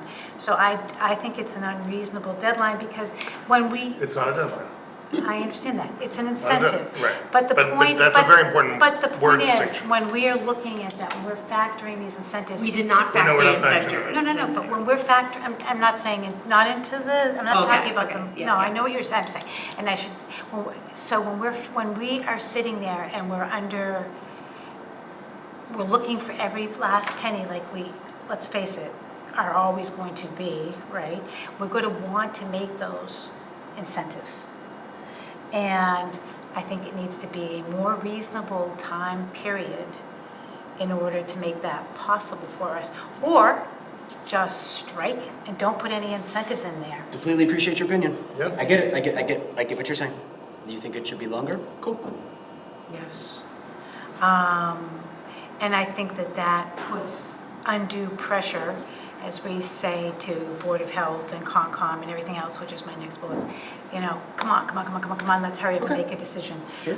We don't want them under that. We want them making their decisions, not because they're looking at dollars, but because they're looking at what's in the best interest of. Well, so, and I would say, I don't think, and I know you're not suggesting this, but I don't think there's anybody who works for this town who is going to throw the baby out with the bathwater to get some No, but that's minor what it- financial that's incentives. sort of what it does. No, it's not. No, it's not what it is, no, it just, it Mr. Chair, suggests. we've got difference of opinions. We don't do, need to we do. debate opinions. I know, but I remember how I didn't repeat yours so thoroughly. I just want to finish my thing. Just let me. No one who works in this for this town is going to put the work that they are proud that they do every day for the town in any sort of jeopardy just to receive a financial incentive. And if they are thinking that they should do that, the answer is no. They should do the job they've been hired to do. The boards and commissions should do what they're asked to do. And we, there may be some magic number that makes sense in terms of days, but It's not gonna get in there, and no one that works for the town that I know would ever Yeah. even try to imply anything to any regulatory authority about what. and so all this is having it in there. If they do happen to hit the marker, say the calendar lines up and they can get some stuff done, then we get a couple of shekels. I can tell you where it came Not from, because that I we don't. asked the question, and it just came from a feeling that both parties are working together to have regular meetings, to have regular contact, to schedule things and meet those schedules. And I think in the past, there have been a lot of people that have put time and effort into applications, and for whatever reason, whether it be administrative or something else, a hearing gets continued or a hearing is canceled. And I think it was just a thought with that. But it truly is icing on the cake that we have not factored in 1 cent of it. Yeah, so to be more honest, I think I would just myself take it out. That's good feedback, Alex, thank you. I know what that means. The base assumptions, the studies, the traffic, the open space and so on. For example, there was just recently a traffic study which I haven't had time to look at. It hasn't had a peer review. Have these things been we could, or are we going to, as they did in Maynard, for example, which I look to as a decent agreement, do independent studies Sure, paid, I would love to answer. paid for by the owner's expense? Let me give you an answer to that. This is a new copy. Transportation, mart, signage, traffic. What am I looking for? There's a section in here. It basically states that there was a traffic study, and that traffic study was peer-reviewed. So we've already had a traffic study, and it has already been peer-reviewed. Hopefully that answers your question. No, it doesn't. You just said that why didn't There we was a second, peer-review? there was a second traffic study, an updated one, and as you the want a peer baseline review of and a the peer others. review? There was a second traffic study that was not peer-reviewed. And no, but as in the Maynard agreement, there were many things in the recitals that were done at the issuance, at the permits. And I think that you and myself, actually, I don't know about Steve, have promised people the ability to, you will have the time to talk about traffic. You will have the time to talk about X, Y, and Z. So I want to just make sure that that's stipulated and done, and people are afforded that opportunity, and not that everything is already done, checked. Because there was a lot of discussion about the RKG traffic study, there was a lot of faults found with it, and people said, well, we'll But then they did another one. Yeah. So They just did, right, but I was just saying, I haven't looked at that, so Capital Group did their own recently, right, that I haven't even had a chance to look at. It's not, okay. I don't want to step on Jason's toes, but that was in response to the community saying, we found errors with this one and we want a different one, so they did a different one. So now to have them do a third one seems... we've had 2 traffic studies. I think so what you're saying is the recitals, there's not going to be any opportunities for new or independent or higher There's no than plan that, for such 3 as traffic that. studies that I'm aware of. So the second one that was just done was commissioned by Capital Group. I'm trying to find, but I believe that, what I remember reading today, I Because gotta traffic find- is the biggest thing for a lot of people. is the biggest thing for a lot of people. So And having an I'm trying to find what I read independent, today. Where did I miss that somewhere? I read that it was peer reviewed today. the second one, this one? No. What's Not that this one. one you're talking about? The most Oh, recent. here we go. Owner has provided the town with traffic impact and access study prepared by TEC dated May 5th, 2021. The town has arranged for the traffic study to be peer reviewed on its behalf. That's that one, right? And they just, Right in the easy. that's that one. They just did one because of the changes with the new, No, that's a new clause. Well, that's a new clause as of a This couple of is- weeks. new clause, but the former study. So you're saying there's What I'm another, reading is this MOA says, the one that we have in front of us. So I wish I the could owner get has on- provided the town with a traffic impact access study. I'm reading word for word here, section 3.1, prepared by TEC. And the town has arranged for the traffic study to be peer reviewed on its behalf. That's And correct. then, let me read this section, which says, the owner hereby agrees to implement all recommended traffic mitigation in accordance with the traffic mitigation matrix, which the copy is attached as part of an exhibit. So, and sadly, I can't get on that, But you Those have, in the paper I gave you that in it's in the paper print. version you haven't. No, I understand that. It's just to talk about the second traffic study. What do you need to know about it? I can look it up. Yeah, it was sent 5 days ago. Okay. So what is the question? What's your? Do you want it to wait? It hasn't been peer reviewed. But it's a part of the MOA is to say that we will. Yeah. Okay, thank you. We have to do that. We have to. And so if these things, so my question was, are these things done, or is there an opportunity for people to have, which, So I understand, if the feedback? If this gets signed and we go forward, the town will have a peer review of this, and the peer review will then dictate traffic mitigation, additional traffic mitigation. And and Capital Group is bound to implement those traffic mitigation. Yeah, Alex, I would definitely encourage you to read section 3.1. It talks all I about. did, not the TEC study, but the. So section 3.1 outlines all of this. and it talks all about the traffic study, evaluates combined traffic impacts of both the 40R and the enterprise, recommends a comprehensive program of traffic mitigation as set forth in the EZMOA. Right, and that's why I asked the question about is the recitals done or set, because that was confusing. So just to be clear, this is based on the concept plan that they provided. But what happens is that as they go through the permitting, an orientation of a building or where a stop sign has to be. And so we wouldn't want to peer review what they just did because it would almost be exactly the same thing. What we would want to do is say, this is what they're building, and the peer review comes in and says, okay, well, what you're building is exactly the same and we need this, or you should move this stop sign because did you think of this, that, and the other thing. So it's part of it. So Jason just said there was, enough traffic studies essentially, right? So let me read this part. So what I was reading was from the 40R. Let me read from the EZ.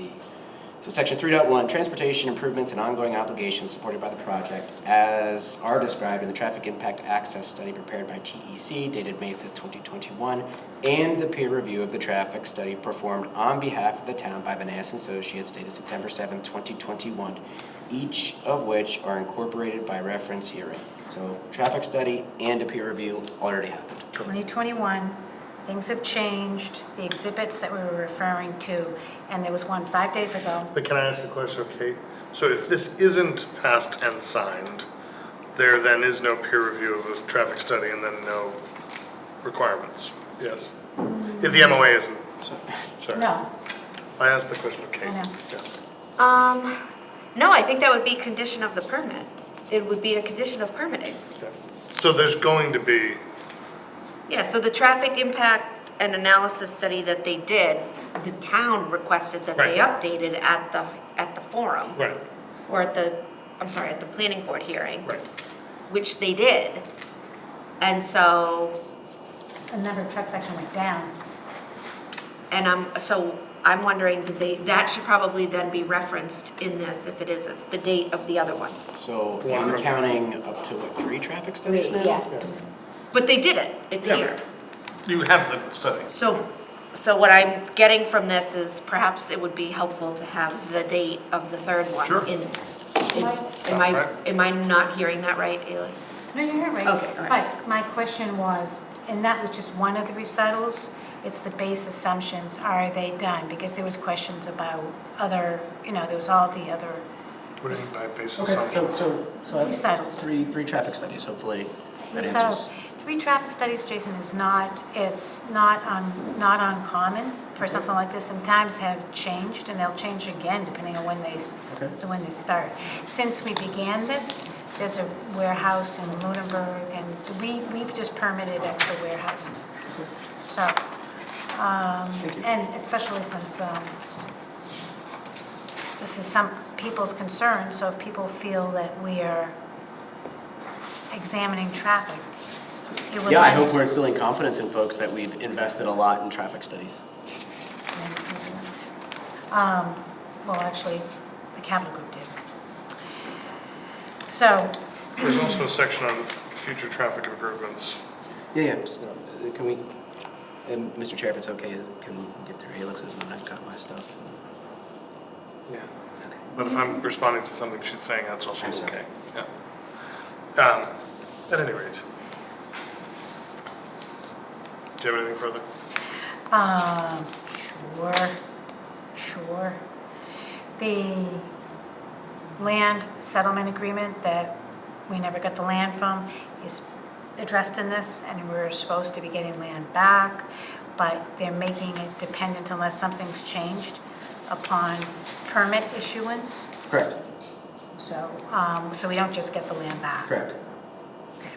So, and that will be staged in, it looks like Correct. parcel by parcel. Okay. And there's no other open space set out that I saw. They're using that as open space? I saw any other open space? No. It's, So but there's it's there's like the also biggest map. unbuildable lots. I looked at the maps, I didn't see it, but. So maybe I can answer your question. I don't believe the MOA has any specific open space setbacks. Oh, baby.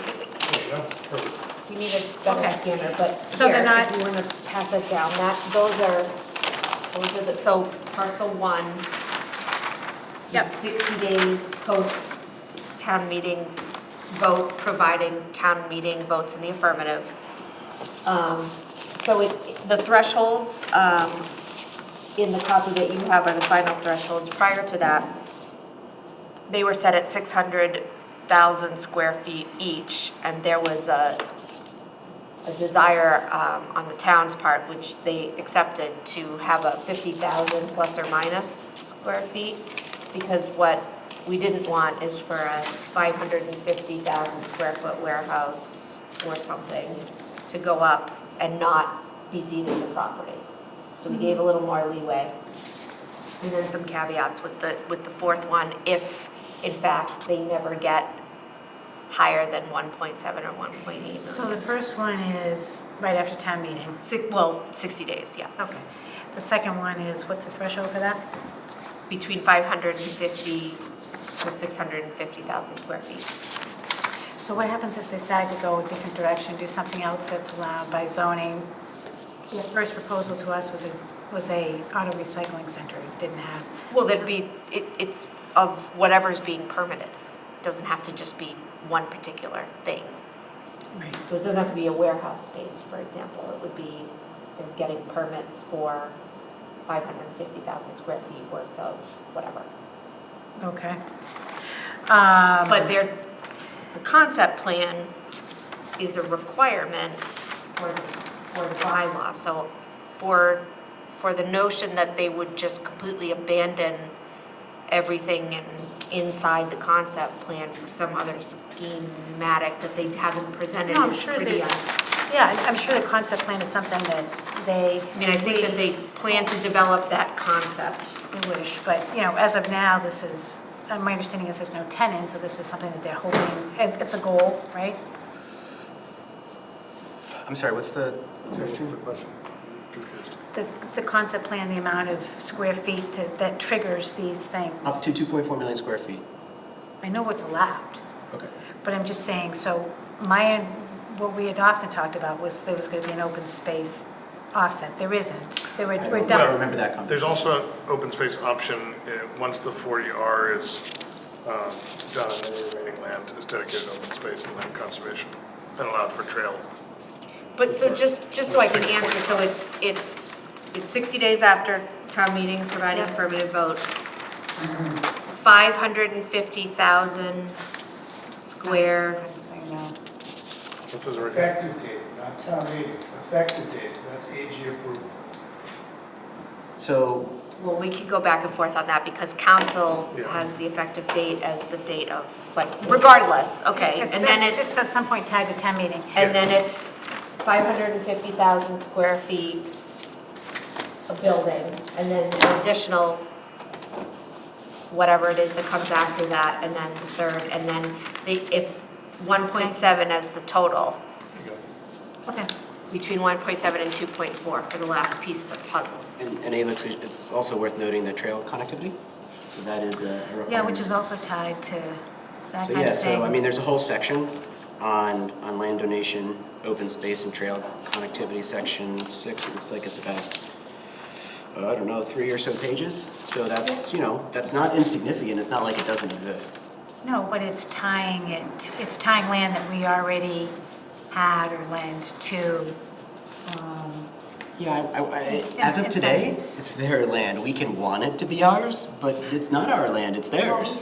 we dropped the ball and we should have, Sure, Alex, I hear you. We still can. I hear you. We should talk about that. That's one of my Sure, suggestions. so right now, the So land shouldn't is it- not shouldn't ours. it be a bargaining And chip? right now, the land is this MOA is the only thing we have in front of us to acquire that land back. There's no other path forward right now. Because we have willful, because we have willful ignorance. Because we could have, and we should have. We could have what? We could have and should have. I have talked to town council. Could have and should have what? Pursued the land and closed the deal. That is what is. Right, but But- I think we're all in so- agreement, and you we're said it a double few dipping. times tonight, that land deal, the town screwed up and we lost the land. But there is nothing to say, my understanding with council is that we could, and we should have either an executive session or public session, that we could still redeem that land. But as far as this kind of a project goes, having another offset in open space, I think something that wasn't tied to land that was, is a reasonable position. Yeah, I think we all want more open space. I think we would all love more open space. It's just, it's not in this offer. I don't know where, that's an important thing that you just said that I've literally never heard. That town council said that we could pursue it, because every conversation that I've ever had said the town, it's sunsetted. And while we could litigate the matter. Now, my discussion with, and this is again prior to your time, actually had the most recent one with Jeff Netting and Jonathan Eichman. And Jasmine was there, so you could talk to her. But they said that we had value, we had standing. That's not to what do we said. this. That's Yes. not what was said. That's not what. So Jonathan Eichman is the one who wrote the agreement. I've seen the email. Jonathan Eichman is the one who wrote the agreement. He was at fault for the way he phrased all of that. So Well, I hear that Mr. Eichman believes I believe that it. we have an opportunity to go litigate it. But today, we're Capital not- Group, Silicon O2 LLC parties own the land. This is And we're not going an to change that. opportunity for- And- We're not going to change that. No, for we're this not. And conversation. just out of, So- and there's times when they stood at this podium and you were here and they said, we'd be happy to give it to you Great. anytime. Let's stay focused on what's in the MOA. You clearly don't like the land transfer. I don't. I don't like the land transfer either. Great. And, Got it. yeah, and I think we were, I would love for them to give us the we land were, right I think away. we were negligent, so. Be careful with the Not Kate, Be not careful Kate. Be careful when you throw the not word "we" Kate, around. Yeah. Not Sorry, Kate Steve, I am and trying not to- Steve. Yes. Yeah. Myself, yes. So the arbitration is a deal breaker for me. We would be better off not having an MOU because of that, in my opinion. Okay. There is no requirement to build. There is a concept plan, which is which is approved unanimously at the planning board, but there is no requirement to all these things that we are. Yeah, that's interesting. I've heard that said a couple times tonight. So when I think through that scenario, which is pretty foreign to me, that scenario is that Capital Group has gone the lengths it has up until today, has had all of these sessions and all of this work and everything that they've built to this moment, and then not do anything. I personally don't understand how that's a viable scenario. So you do all of this work to get to a place and then do nothing. That I don't understand. So, I can't see the future, nobody can see the future, but, and I don't know enough about Capital Group's business. I think that their intention is to be good business people and do whatever they can do to maximize their profits on this land. So not doing anything doesn't seem to do that. Right, which is fine, whether it be selling, which I know this is deed restricted, we've talked about that, or doing something else. But since, Jason, so, for example, even since you have become familiar with the Capital Group and done this, I think the racetrack was before you were on the board, but there has been, I have seen numerous proposals from this, drastically different. This one is actually very similar to the one that the Stan Steyer Walter J Board had done, almost identical. But the racetrack was much different. So things can change. I mean, we know warehouses, Amazon is closing warehouses. Who knows? Maybe I understand your position. I think I've made mine. Okay. So what we do know is exactly what you just said. We can't see the future. They've presented a concept plan Right. of what they would And like to there's- accomplish. There's a lot tied to building, and there's no requirement to build. I'm sorry. Yeah, it's okay. I'm getting the sorry. least words in edgewise tonight, and that's perfectly fine, but. I'm in second place. Yeah, I don't know, you're creeping up pretty fast. First time I spoke. I mean, we can't predict what they're going to do. What we have to do is take them at the word, and they're gonna sign an MOA, and we're gonna move forward. Now, could they decide in 6 months that the world's a different place? Sure, but so could we on a bunch of other things in our lives. Yes, Kate? I just have a question. We just glossed over the arbitration versus, and I'm wondering if you can articulate Because I've been hearing that a lot, and I don't understand the position. I hear people saying it gives up the town's legal authorities. I'd like to know the impetus behind that statement, just because I don't think that Maybe it just does. because you go to arbitration instead of being able to go to court, there's all kinds of restrictions and hoops that do it, and speaking with our former- Arbitration? Yeah, going through our former Okay. attorney. What hoops? So it's a good question, Kate. And so when I asked Steve, copied you, I know, and I apologize because I know you've had a hard time. I asked to get a written advice from Chris Heap to advise us that if arbitration was in the best interest of the law, agreeing to that was in the best interest of the best interest of Lancaster or not, and I was told that we would not be seeking that. Town council's not going to say that. Right, what I said was. That I couldn't get. What I said was, we're not going to go after town council to write an opinion about every specific item. Town council's working with us on this agreement, which means that town council is supportive of what is going in the agreement. If by nature of being town council, they're not going to recommend a document to us that is not in our best interest. We just said that Jonathan Eichman did that. I don't know him, bro, hold the ground, I'm gonna operate on the agreements we're talking about tonight. But right, they're not gonna, can I just, no? I disagree with you, yeah. Town council's going to recommend something that's not in our best interest, is that what you're saying? The town council evaluates through the eyes of what is legal. They're not policy. Right, but so you were asking This is them a policy you were asking decision. him to make a policy decision and say whether it was in the best interest. It is, yes, you were. And I was saying, we're not gonna waste town council's time and our dollars on doing something, because they could come up with a justification in any direction. They're very good lawyers, and so you were asking a question that I thought was too subjective to get. I'm just gonna see how long Jason keeps his hand up, and thought it might not be a good use of our, oh, sorry. Yes, Jason, So, sorry, I I missed that. I want to correct, Alex, some things you've said about arbitration. So it is not a umbrella of arbitration, right? It's not, everything is arbitration. Just let So everybody ask a sentence and then answer a sentence. So if we look at section C, right? First of all, what's really important about this is any and all disputes or appeals which arise in connection with the local permitting process and are within the subject matter authority of the Planning Board, Conservation Commission, Zoning Board of Appeals, Building Commissioner, or any other local permitting authority are not subject to the arbitration process required in this agreement. Section D, notwithstanding anything to the contrary set forth in sections A and B above, any and all disputes pertaining to payment of money under the terms of this agreement shall be exempt from provisions in section 911. So I think it's important when we talk about arbitration to realize it's not, oh my gosh, all we have is arbitration. It's not blanket. Excuse me. So it's not just arbitration. It's actually specific arbitration for certain areas. And, you know, again, I'm not trying to be a developer, but I am trying to understand where the developer comes from. Capital Group has been a landowner for a while and has not had an easy path. And I can empathize with some of the challenges that have been put forth in Capital Group. So I can appreciate why they would want a clause like this. And as Kate will explain, and you know, arbitration has its benefits at times.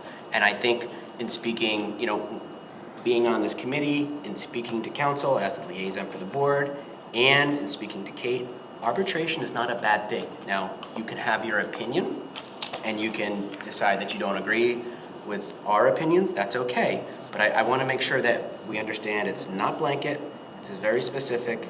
And Kate, I don't know if you're able to kind of talk about some of the benefits of arbitration. Let me just add one sentence, you know, and I didn't know, there's some free-for-alls. She gave me a lot of lozenges at the Q&A the other day, so, oh, please. If this were the arbitration language from a week or two ago, I would be much further in your camp, but due to the great support and help of valued citizens in our community, the language is much stronger and better for the town. And real quick, I need to, point of order, I need to make a motion to allow this meeting to go past 10 o'clock. We have a bylaw that stipulates select board meetings cannot go past 10 o'clock unless authorized via a vote. We have a bylaw not to have a meeting past Sure 10? do. Don't ask me how I I think it was know. a policy. It's a selectmen, it's a policy and procedure. It is a bylaw. Okay, well, you know what? We're not gonna take that motion because we've got 16 minutes. If we get to 1 minute before 10. I haven't even had a chance to talk yet. Well, okay, great. Well, you got 16 minutes. Do you have any other questions? I do. Well, can I ask you a question? If we take the same path on this MOA that we took on the last one, which is to recommend it favorably, and then take time to clean things up as we're going to over the next week, and have another vote in the meeting just prior to special town meeting, would that allow us to move forward with a motion and keep this ball rolling? Is there anything you think you're gonna ask and get answered tonight that's gonna like seismically change your opinion on the MOA? There are questions that I have. I don't know about seismically changing this. I told you, I prefaced this with that I have real serious concerns with EZ. If you would prefer that I don't ask. No, you can ask them. I'm just asking, like, if you need more time with that document, I have a sense, and I don't want to presuppose the board's actions, but I have a sense that we're going to end up in a similar situation that we did with the 40R, that then buys you a week to continue to read the document and come back with more questions, and if we have I some. need to be able to articulate these to you, to Kate, Yes. and for you to push back. So I think we'd all like to make sure that that bylaw wasn't violated and we get out of here. It's not a bylaw, it's a policy. Policy. Yeah. But I think it would be helpful to try to I'm just get- asking, try to get because some if of we this have out. to, if we have to extend, that's fine. I'm just asking if there's a reasonable chance that we're going to get a 3-0-0 vote tonight, then we will carry on till the wee hours, but my guess is No. there isn't. So I think it would be best if you had questions that you wanted to, as you just said, wanted to be able to articulate to us. We could spend some time, you could send them an email, Kate could respond, we could, and clean things up at the meeting just prior to special town Well, meeting. Kate has cleaned up a lot. The 40R discussion was very good. But this one, the base discussion, which a lot of it comes down to being able to be enforced and is it in the best interest. Now, when I started looking at MOU meetings and we were talking about getting millions of dollars of compensation. Whoever started for the that town. conversation was. Well, it was a nice conversation. Sure, yeah, well, when I talk to my husband about winning the Powerball, every time it's up, that's a nice conversation too. I did some damage. Just doesn't yield Make sure much. you buy your tickets in Lancaster so Lancaster gets right. And you've got 3 minutes to do it. So,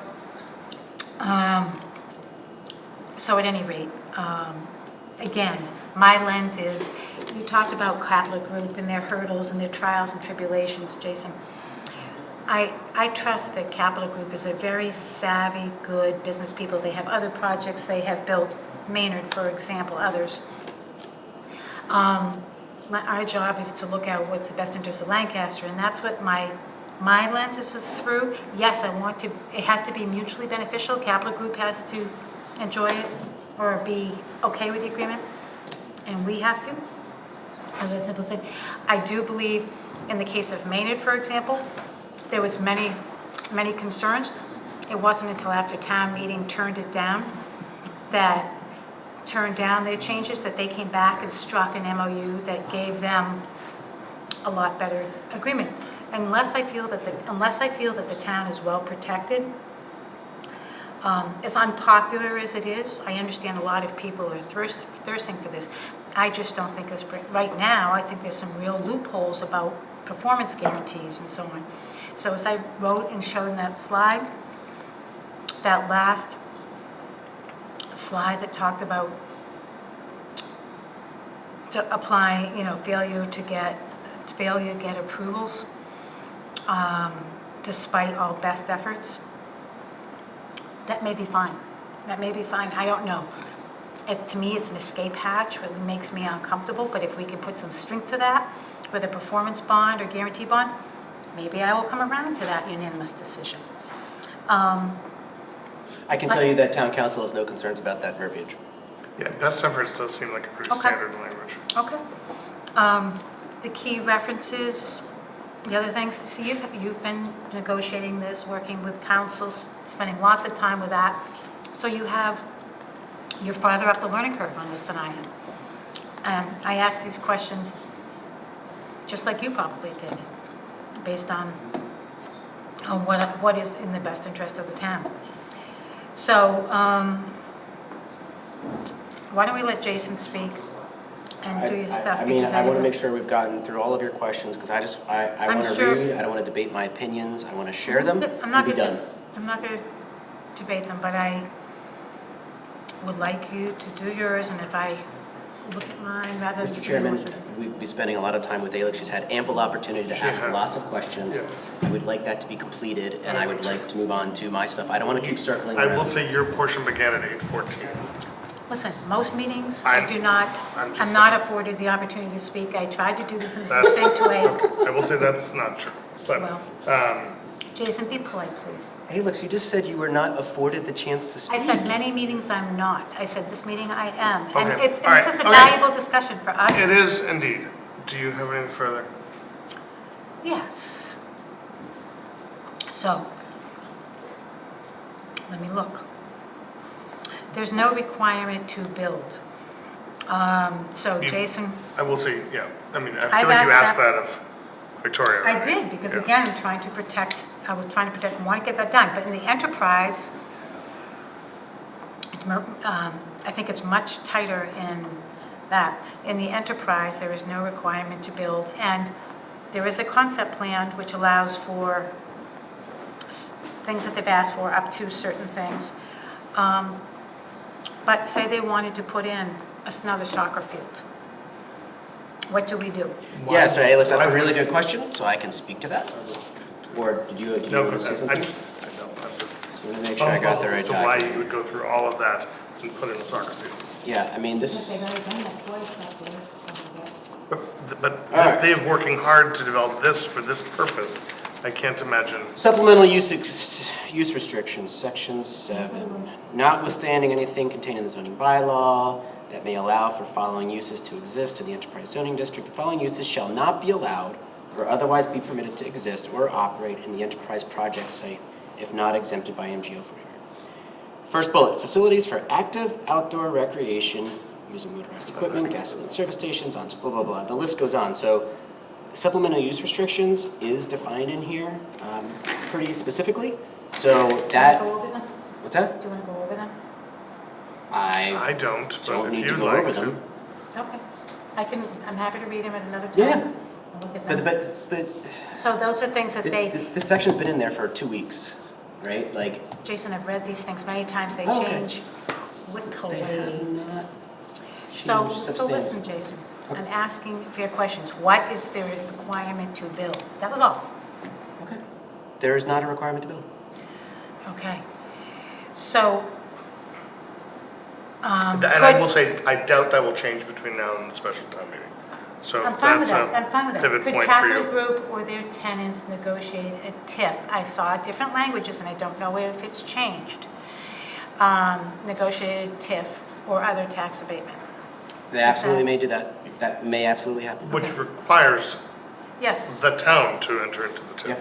it requires, yes. Yeah, it's not a switch. Yeah. It's not a switch. We would have to negotiate. I understand And we're that. trying to just There's negotiate a in tremendous terms of this amount meeting, and of it's work and taking a long effort. Kate, are you able to speak to that? What's required to actually enter into a TIF arrangement with the developer? I know what's required, it has to go to town meeting. Yeah, so the point is, yes, they can enter into a TIF, but they need a willing partner, and I don't believe they have a willing partner. So, Especially not today. Yes. So, fine, don't worry about it. I'm sorry. Ignore that question. The minute Not the minute ignore you it, leave, we come up with a question, no. Is it about a TIF? but It was, Yeah. but we're all That was a set. question, We're all it's set. just- We're moving on, Yeah, okay. we're Yes, yes, yes. So, What else you let's got? see. Performance guarantees, are we going to have any sort of, as we do in some other things, are we going to have any sort of bonds or anything to make sure that some of our agreements are enforceable? So this agreement is enforceable. It's binding. So that's what we have. Okay. So if we want to, if we go that place, then we don't have any performance guarantees, but we would go to arbitration or So- We have a legally binding agreement. Yeah, we have a legally binding. Okay. Wouldn't the planning board Yeah. have, right? They can engage. So I just don't want the impression to be that there won't be performance bonds because all development. On the Engages buildings all. and stuff, yes, on the buildings. and Well, I stuff. think, I was reading it as she's saying, in this Okay, MOA. I just don't want it to be that. I was I reading- know, that was the MOA. I was No, reading it's, it's no, different than I'm the MOA. assuming we do for all Okay, just make. buildings or yeah. infrastructure. Sorry. We have, I just was reading it Those as levels. in the MOA. yes, I am. Yeah, no. Okay. So, again, I think that at this point, I support the underlying zoning. I think the easy zoning, but the MOA, no. I'm sorry, did you say you support the underlying I- rezoning, but you don't support the MOA? I support increasing business zoning. There's certain things in the EZ zoning that are no or low top revenue that I'd like to see change. I know the planning board is going to be working on that. From talking to Frank and to others, there's been a big discussion about that. Making sure that what we allow is beneficial to taxpayers. And I don't have objection to rezoning this residential land. I would like to see it done as I said, to be written as to best maximize that. So I do not like the current MOU as it sits, but I'm going to read it again and see if the improvements that have been made can get me to that, or if any other changes. I would suggest that if this does fail, if it fails, that we look to follow what Maynard did and engage a professional negotiator at the cost and see I would, yeah. and see what we can do. But that's putting the cart after. And I would before also the say, horse. and I should have said this at the very beginning when I got sworn in, but I'd love to ban the word Maynard from discussions, because everyone is trying to compare everything we're doing with a deal that is drastically We different. can go to Northborough then. We can just, let's focus on the deal we have before us, not a deal that's been Look at done. that. We've got 2 minutes until our 10 10 o'clock o'clock. policy deadline, so I now will entertain a motion, since we weren't I'd able like to to wrap make a this up quick motion enough. to approve the extension of the select board meeting past 10 PM. Till 10:08, okay. Second. Any further discussion? I will suggest that we try to. I think I'll be a little faster. Thank Wrap you. it up. All in favor? Aye. Aye, okay, good. All right. Alex, thank you. So I want to talk a little bit about the MOA. So let's talk about the cons. I don't even know who's in the room anymore. It's Victoria, Kendra, and Frank. Kendra.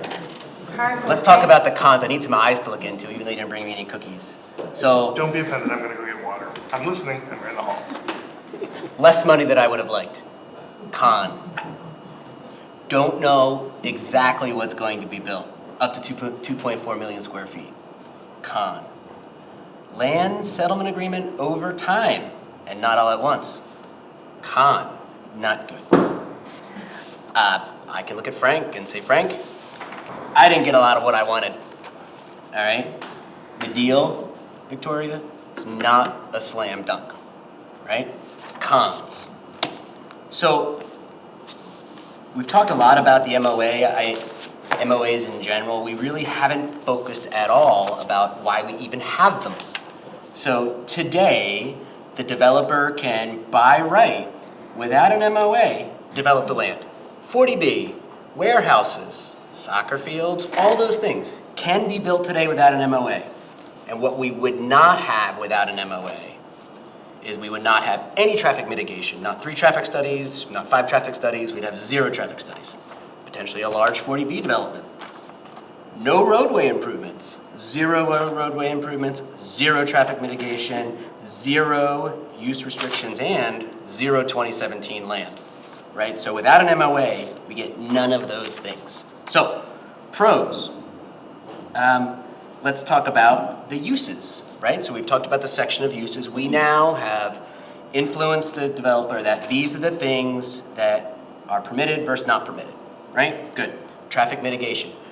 We disagree on the traffic studies, how many there should be, the types of them, but we are getting traffic studies. Without an MOA, we'd get none of those things. It's not true, Jason. General feeling of what would be built? Yes. Today we know up to 2.4 million square feet, right? That's the best that we can do today. However, they still have to go to the planning board. They still have to submit a concept plan. They still have to... They have submitted a concept plan. So, what, I heard something remote? Anyway, so they still have to follow all of our bylaws and regulations to be able to build anything. That includes MIPA, all of it. Still got to follow all of our rules and regulations. This does not circumvent any of our bylaws. So, what are we really going to get out of this? Kendra knows it's not going to be the money tree, but the reality is that we will get much needed tax revenue out of this. And today, I opened with what I didn't like about it. It's not a slam dunk. It's not the be-all, end-all, but it is what we have in front of us. We need to weigh this against what else we have, which is nothing or a 40B. And I can tell you, I was talking to a resident about this, and they really kind of helped me shape it. It's not about like, what can I maximize out of this deal? It's what does this deal bring us? What are we getting out of it? And the positives are significant. I know we've debated a lot of the cons tonight, and there is some debate on them, absolutely. But in my opinion, the pros greatly outweigh the cons, and I am all for this in the benefit of Lancaster. I believe every resident should educate themselves on the MOAs, and we should have a healthy debate about whether or not this is in the best interest of Lancaster. As I've stated, when I started this process, oh my gosh, what has it been? What's the saying, Alex? When dinosaurs roamed? Maybe it was when Spec Pond Ave. No, just kidding. The residents need a chance to vote. The residents deserve a chance to vote. This is the future of our town. We have to decide the direction we're going to go. One direction is less commercial development, which has an impact of our residential taxes. The other is we need to diversify our tax base and have commercial development, which will bring in much needed tax revenue. So that is all that I have on the topic. I am all for this, even though it's not the best deal possible. It is a more than good enough deal that positions Lancaster for the future. Thank you. Fantastic. I would like to make a motion to endorse, or actually, Steve, do you have anything? I do not. So Jason, I'm sorry, but without an MOA, we've had 3 traffic studies.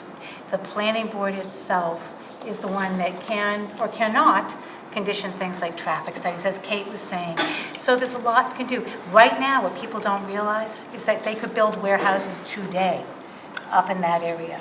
So there is a lot that's been allowed to be done. Not as big as they would like to build, but there's a lot of options for us. So I don't think things have been gone because we haven't gotten here, because we haven't had the MOA. But I'm actually bullish on Lancaster, and I think something will happen. I don't know why you're packing up. We got a lot of agenda left. Oh, so I don't know where you think you're going. We got a lot of agenda left. Nice try. But there was a motion about to be made. Yeah, I'd like to make a motion to take an affirmative position on the Town of Lancaster Select Board Capital Group 702 LLC memo of agreement relative to enterprise rezone development initiative off McGovern Boulevard in North Lancaster, and allow the town administrator to make non-substantive changes. Is there a second? Second. Please, God, is there any further discussion? Hearing none. All those in favor? Are you looking at me? Aye. Nay. Aye. 2-1-0. Also, I've discovered of late that I've got to stop with the all those in favor, because that doesn't really work. Then it would just be aye, and then say all opposed, nay. But anyway, we'll worry about that in another meeting. Okay, so that's done. Just as fast as I predicted. Getting a little punchy. No kidding. Okay, next.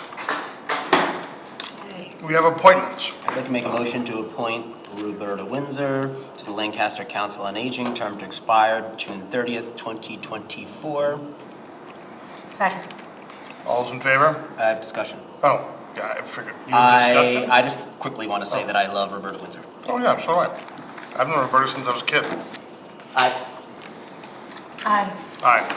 back when you worked at And the that is to beach. fill, yes, back when I worked at the beach. I'd like to make Well, a actually, I knew motion because she worked with my mother. To appoint Denise Hurley, Deb Adams, Christine Cassidy, Joyce Corbusiero to the Lancaster Cultural Council, terms to expire June 30th, 2025. Second. Any discussion? Yes, just, how many people do we, Kate is currently on, I know there's some, but This will make 7. is that what we need? You only need 5, but. Huzzah, we got 7. And we can have 9. Okay, excellent. So if there's 2 more people who Good are news. so inclined. What a glory to behold. Denise Hurley's on here. Thank you very much, Denise, for participating in the meeting and also your willingness to serve on the Cultural Council. Although we haven't voted you in yet, so hold on, you can't say anything. Hold on. All those in favor? Aye. She's frozen. Aye. Aye. Congratulations. Do you All have right. something to say, or are you just frozen there? Oh, okay, all right. Well, congratulations. Thank you for your willingness to serve. Don't go to the town clerk tomorrow, but I soon move thereafter. to appoint interim police chief Everett Moody to constable, term to expire June 30th, 2025. Is that the appropriate terminology? Yes. Second. Any discussion? All those in favor? Aye. Aye. Aye. Make a motion to appoint Judy Yule as a member of the Lancaster Historical Commission, term to expire June 30th, 2025. Second. Any discussion? By the way, isn't Judy Yule also like an NPR reporter? I think it's Ewell, but. Or that's how you, oh, maybe that's why I was thinking Yule. Yeah. My apologies, Judy. But you're still gonna get a yes vote. All those in favor? Aye. Aye. Aye. Congratulations, Judy. I did have a quick question, Kate, on the constable. Do we have, just need another one? We have, No, it's just that sometimes, like in a situation where perhaps one doesn't get posted in we need to the print right it amount of quick. time, we could have someone do. So just do it another quick. one. And Just most a- of the towns that I've worked in generally have their police chief as a constable, not because the others are not, but just in case there was vacations or. Belts and suspenders. Belts, I was just gonna say that, belts and suspenders. Yes, yeah. We had an item under new business, Kate, and I can't remember what it was. Where y'all going? Yeah. We're waiting Okay. for you in the hall. Oh, gosh, boy, shimmy down the window. Oh, I remember. The item of new business is really just to discuss Article 2 on Yes. the warrant, which isn't really that big of an article, but I can't quite figure out when, and maybe the answer is we just don't know, when the select board may have signed the warrant and voted upon it. So For the election. let me just back up. So in '22, I was told that the town meeting warrant for May and the town meeting, or the town election warrant for May were signed at the same meeting. I can't find a signed copy in the clerk's office that had anything other than your signature, Alex, Jason's signature, and Jay Moody's signature, and it was like a copy of a copy of a copy with the bottom cut out that didn't have the constable's name on it. And so I was trying to get some clarity. It doesn't change the motion, Right. and everything that we've done up until now is completely fine. I've checked with council, and we have an opinion from the secretary's office, so it's, I guess, just for my own edification. So I don't believe we did, right, because I remember when it first came up, there were other issues going on, and. But you But all it signed has a signature. Yeah, you all signed it. Yes, we signed the page we were supposed to sign to get it posted for the town meeting. Well, okay, yeah, that's what I'm saying. Do you know when you did that? The town meeting? No, do you know when you signed it? I guess it really doesn't Yeah, it matter, doesn't but that was the question It's that, more for intellectual curiosity I at thought this point. we usually, there's no date. Around what time? We don't know. January something or February, I think is when. when we called for the town meeting, I think it was after that. I can look up the town meeting one. I can tell you that the signatures are, it appears like the same pen was used, which may not. So you were in a meeting, although, did you have a lot of in-person meetings in early '22? You must have. I wasn't here, I don't know. I don't think so. I don't think we were in. As far as the election goes, that was called in May 2022, well, it happened in May 22. I don't think we ever called it. But you signed something. But you signed something. But we signed it not for that. No, you did We sign signed for The election. It was signed for the election. It just wasn't, yeah. I don't think so. Well, that's. Well, we have We one have that's one signed. for the election. But did it say election? Yeah, So you sure it wasn't the election before? 20? yeah, No, it was the May Well, 20. yeah.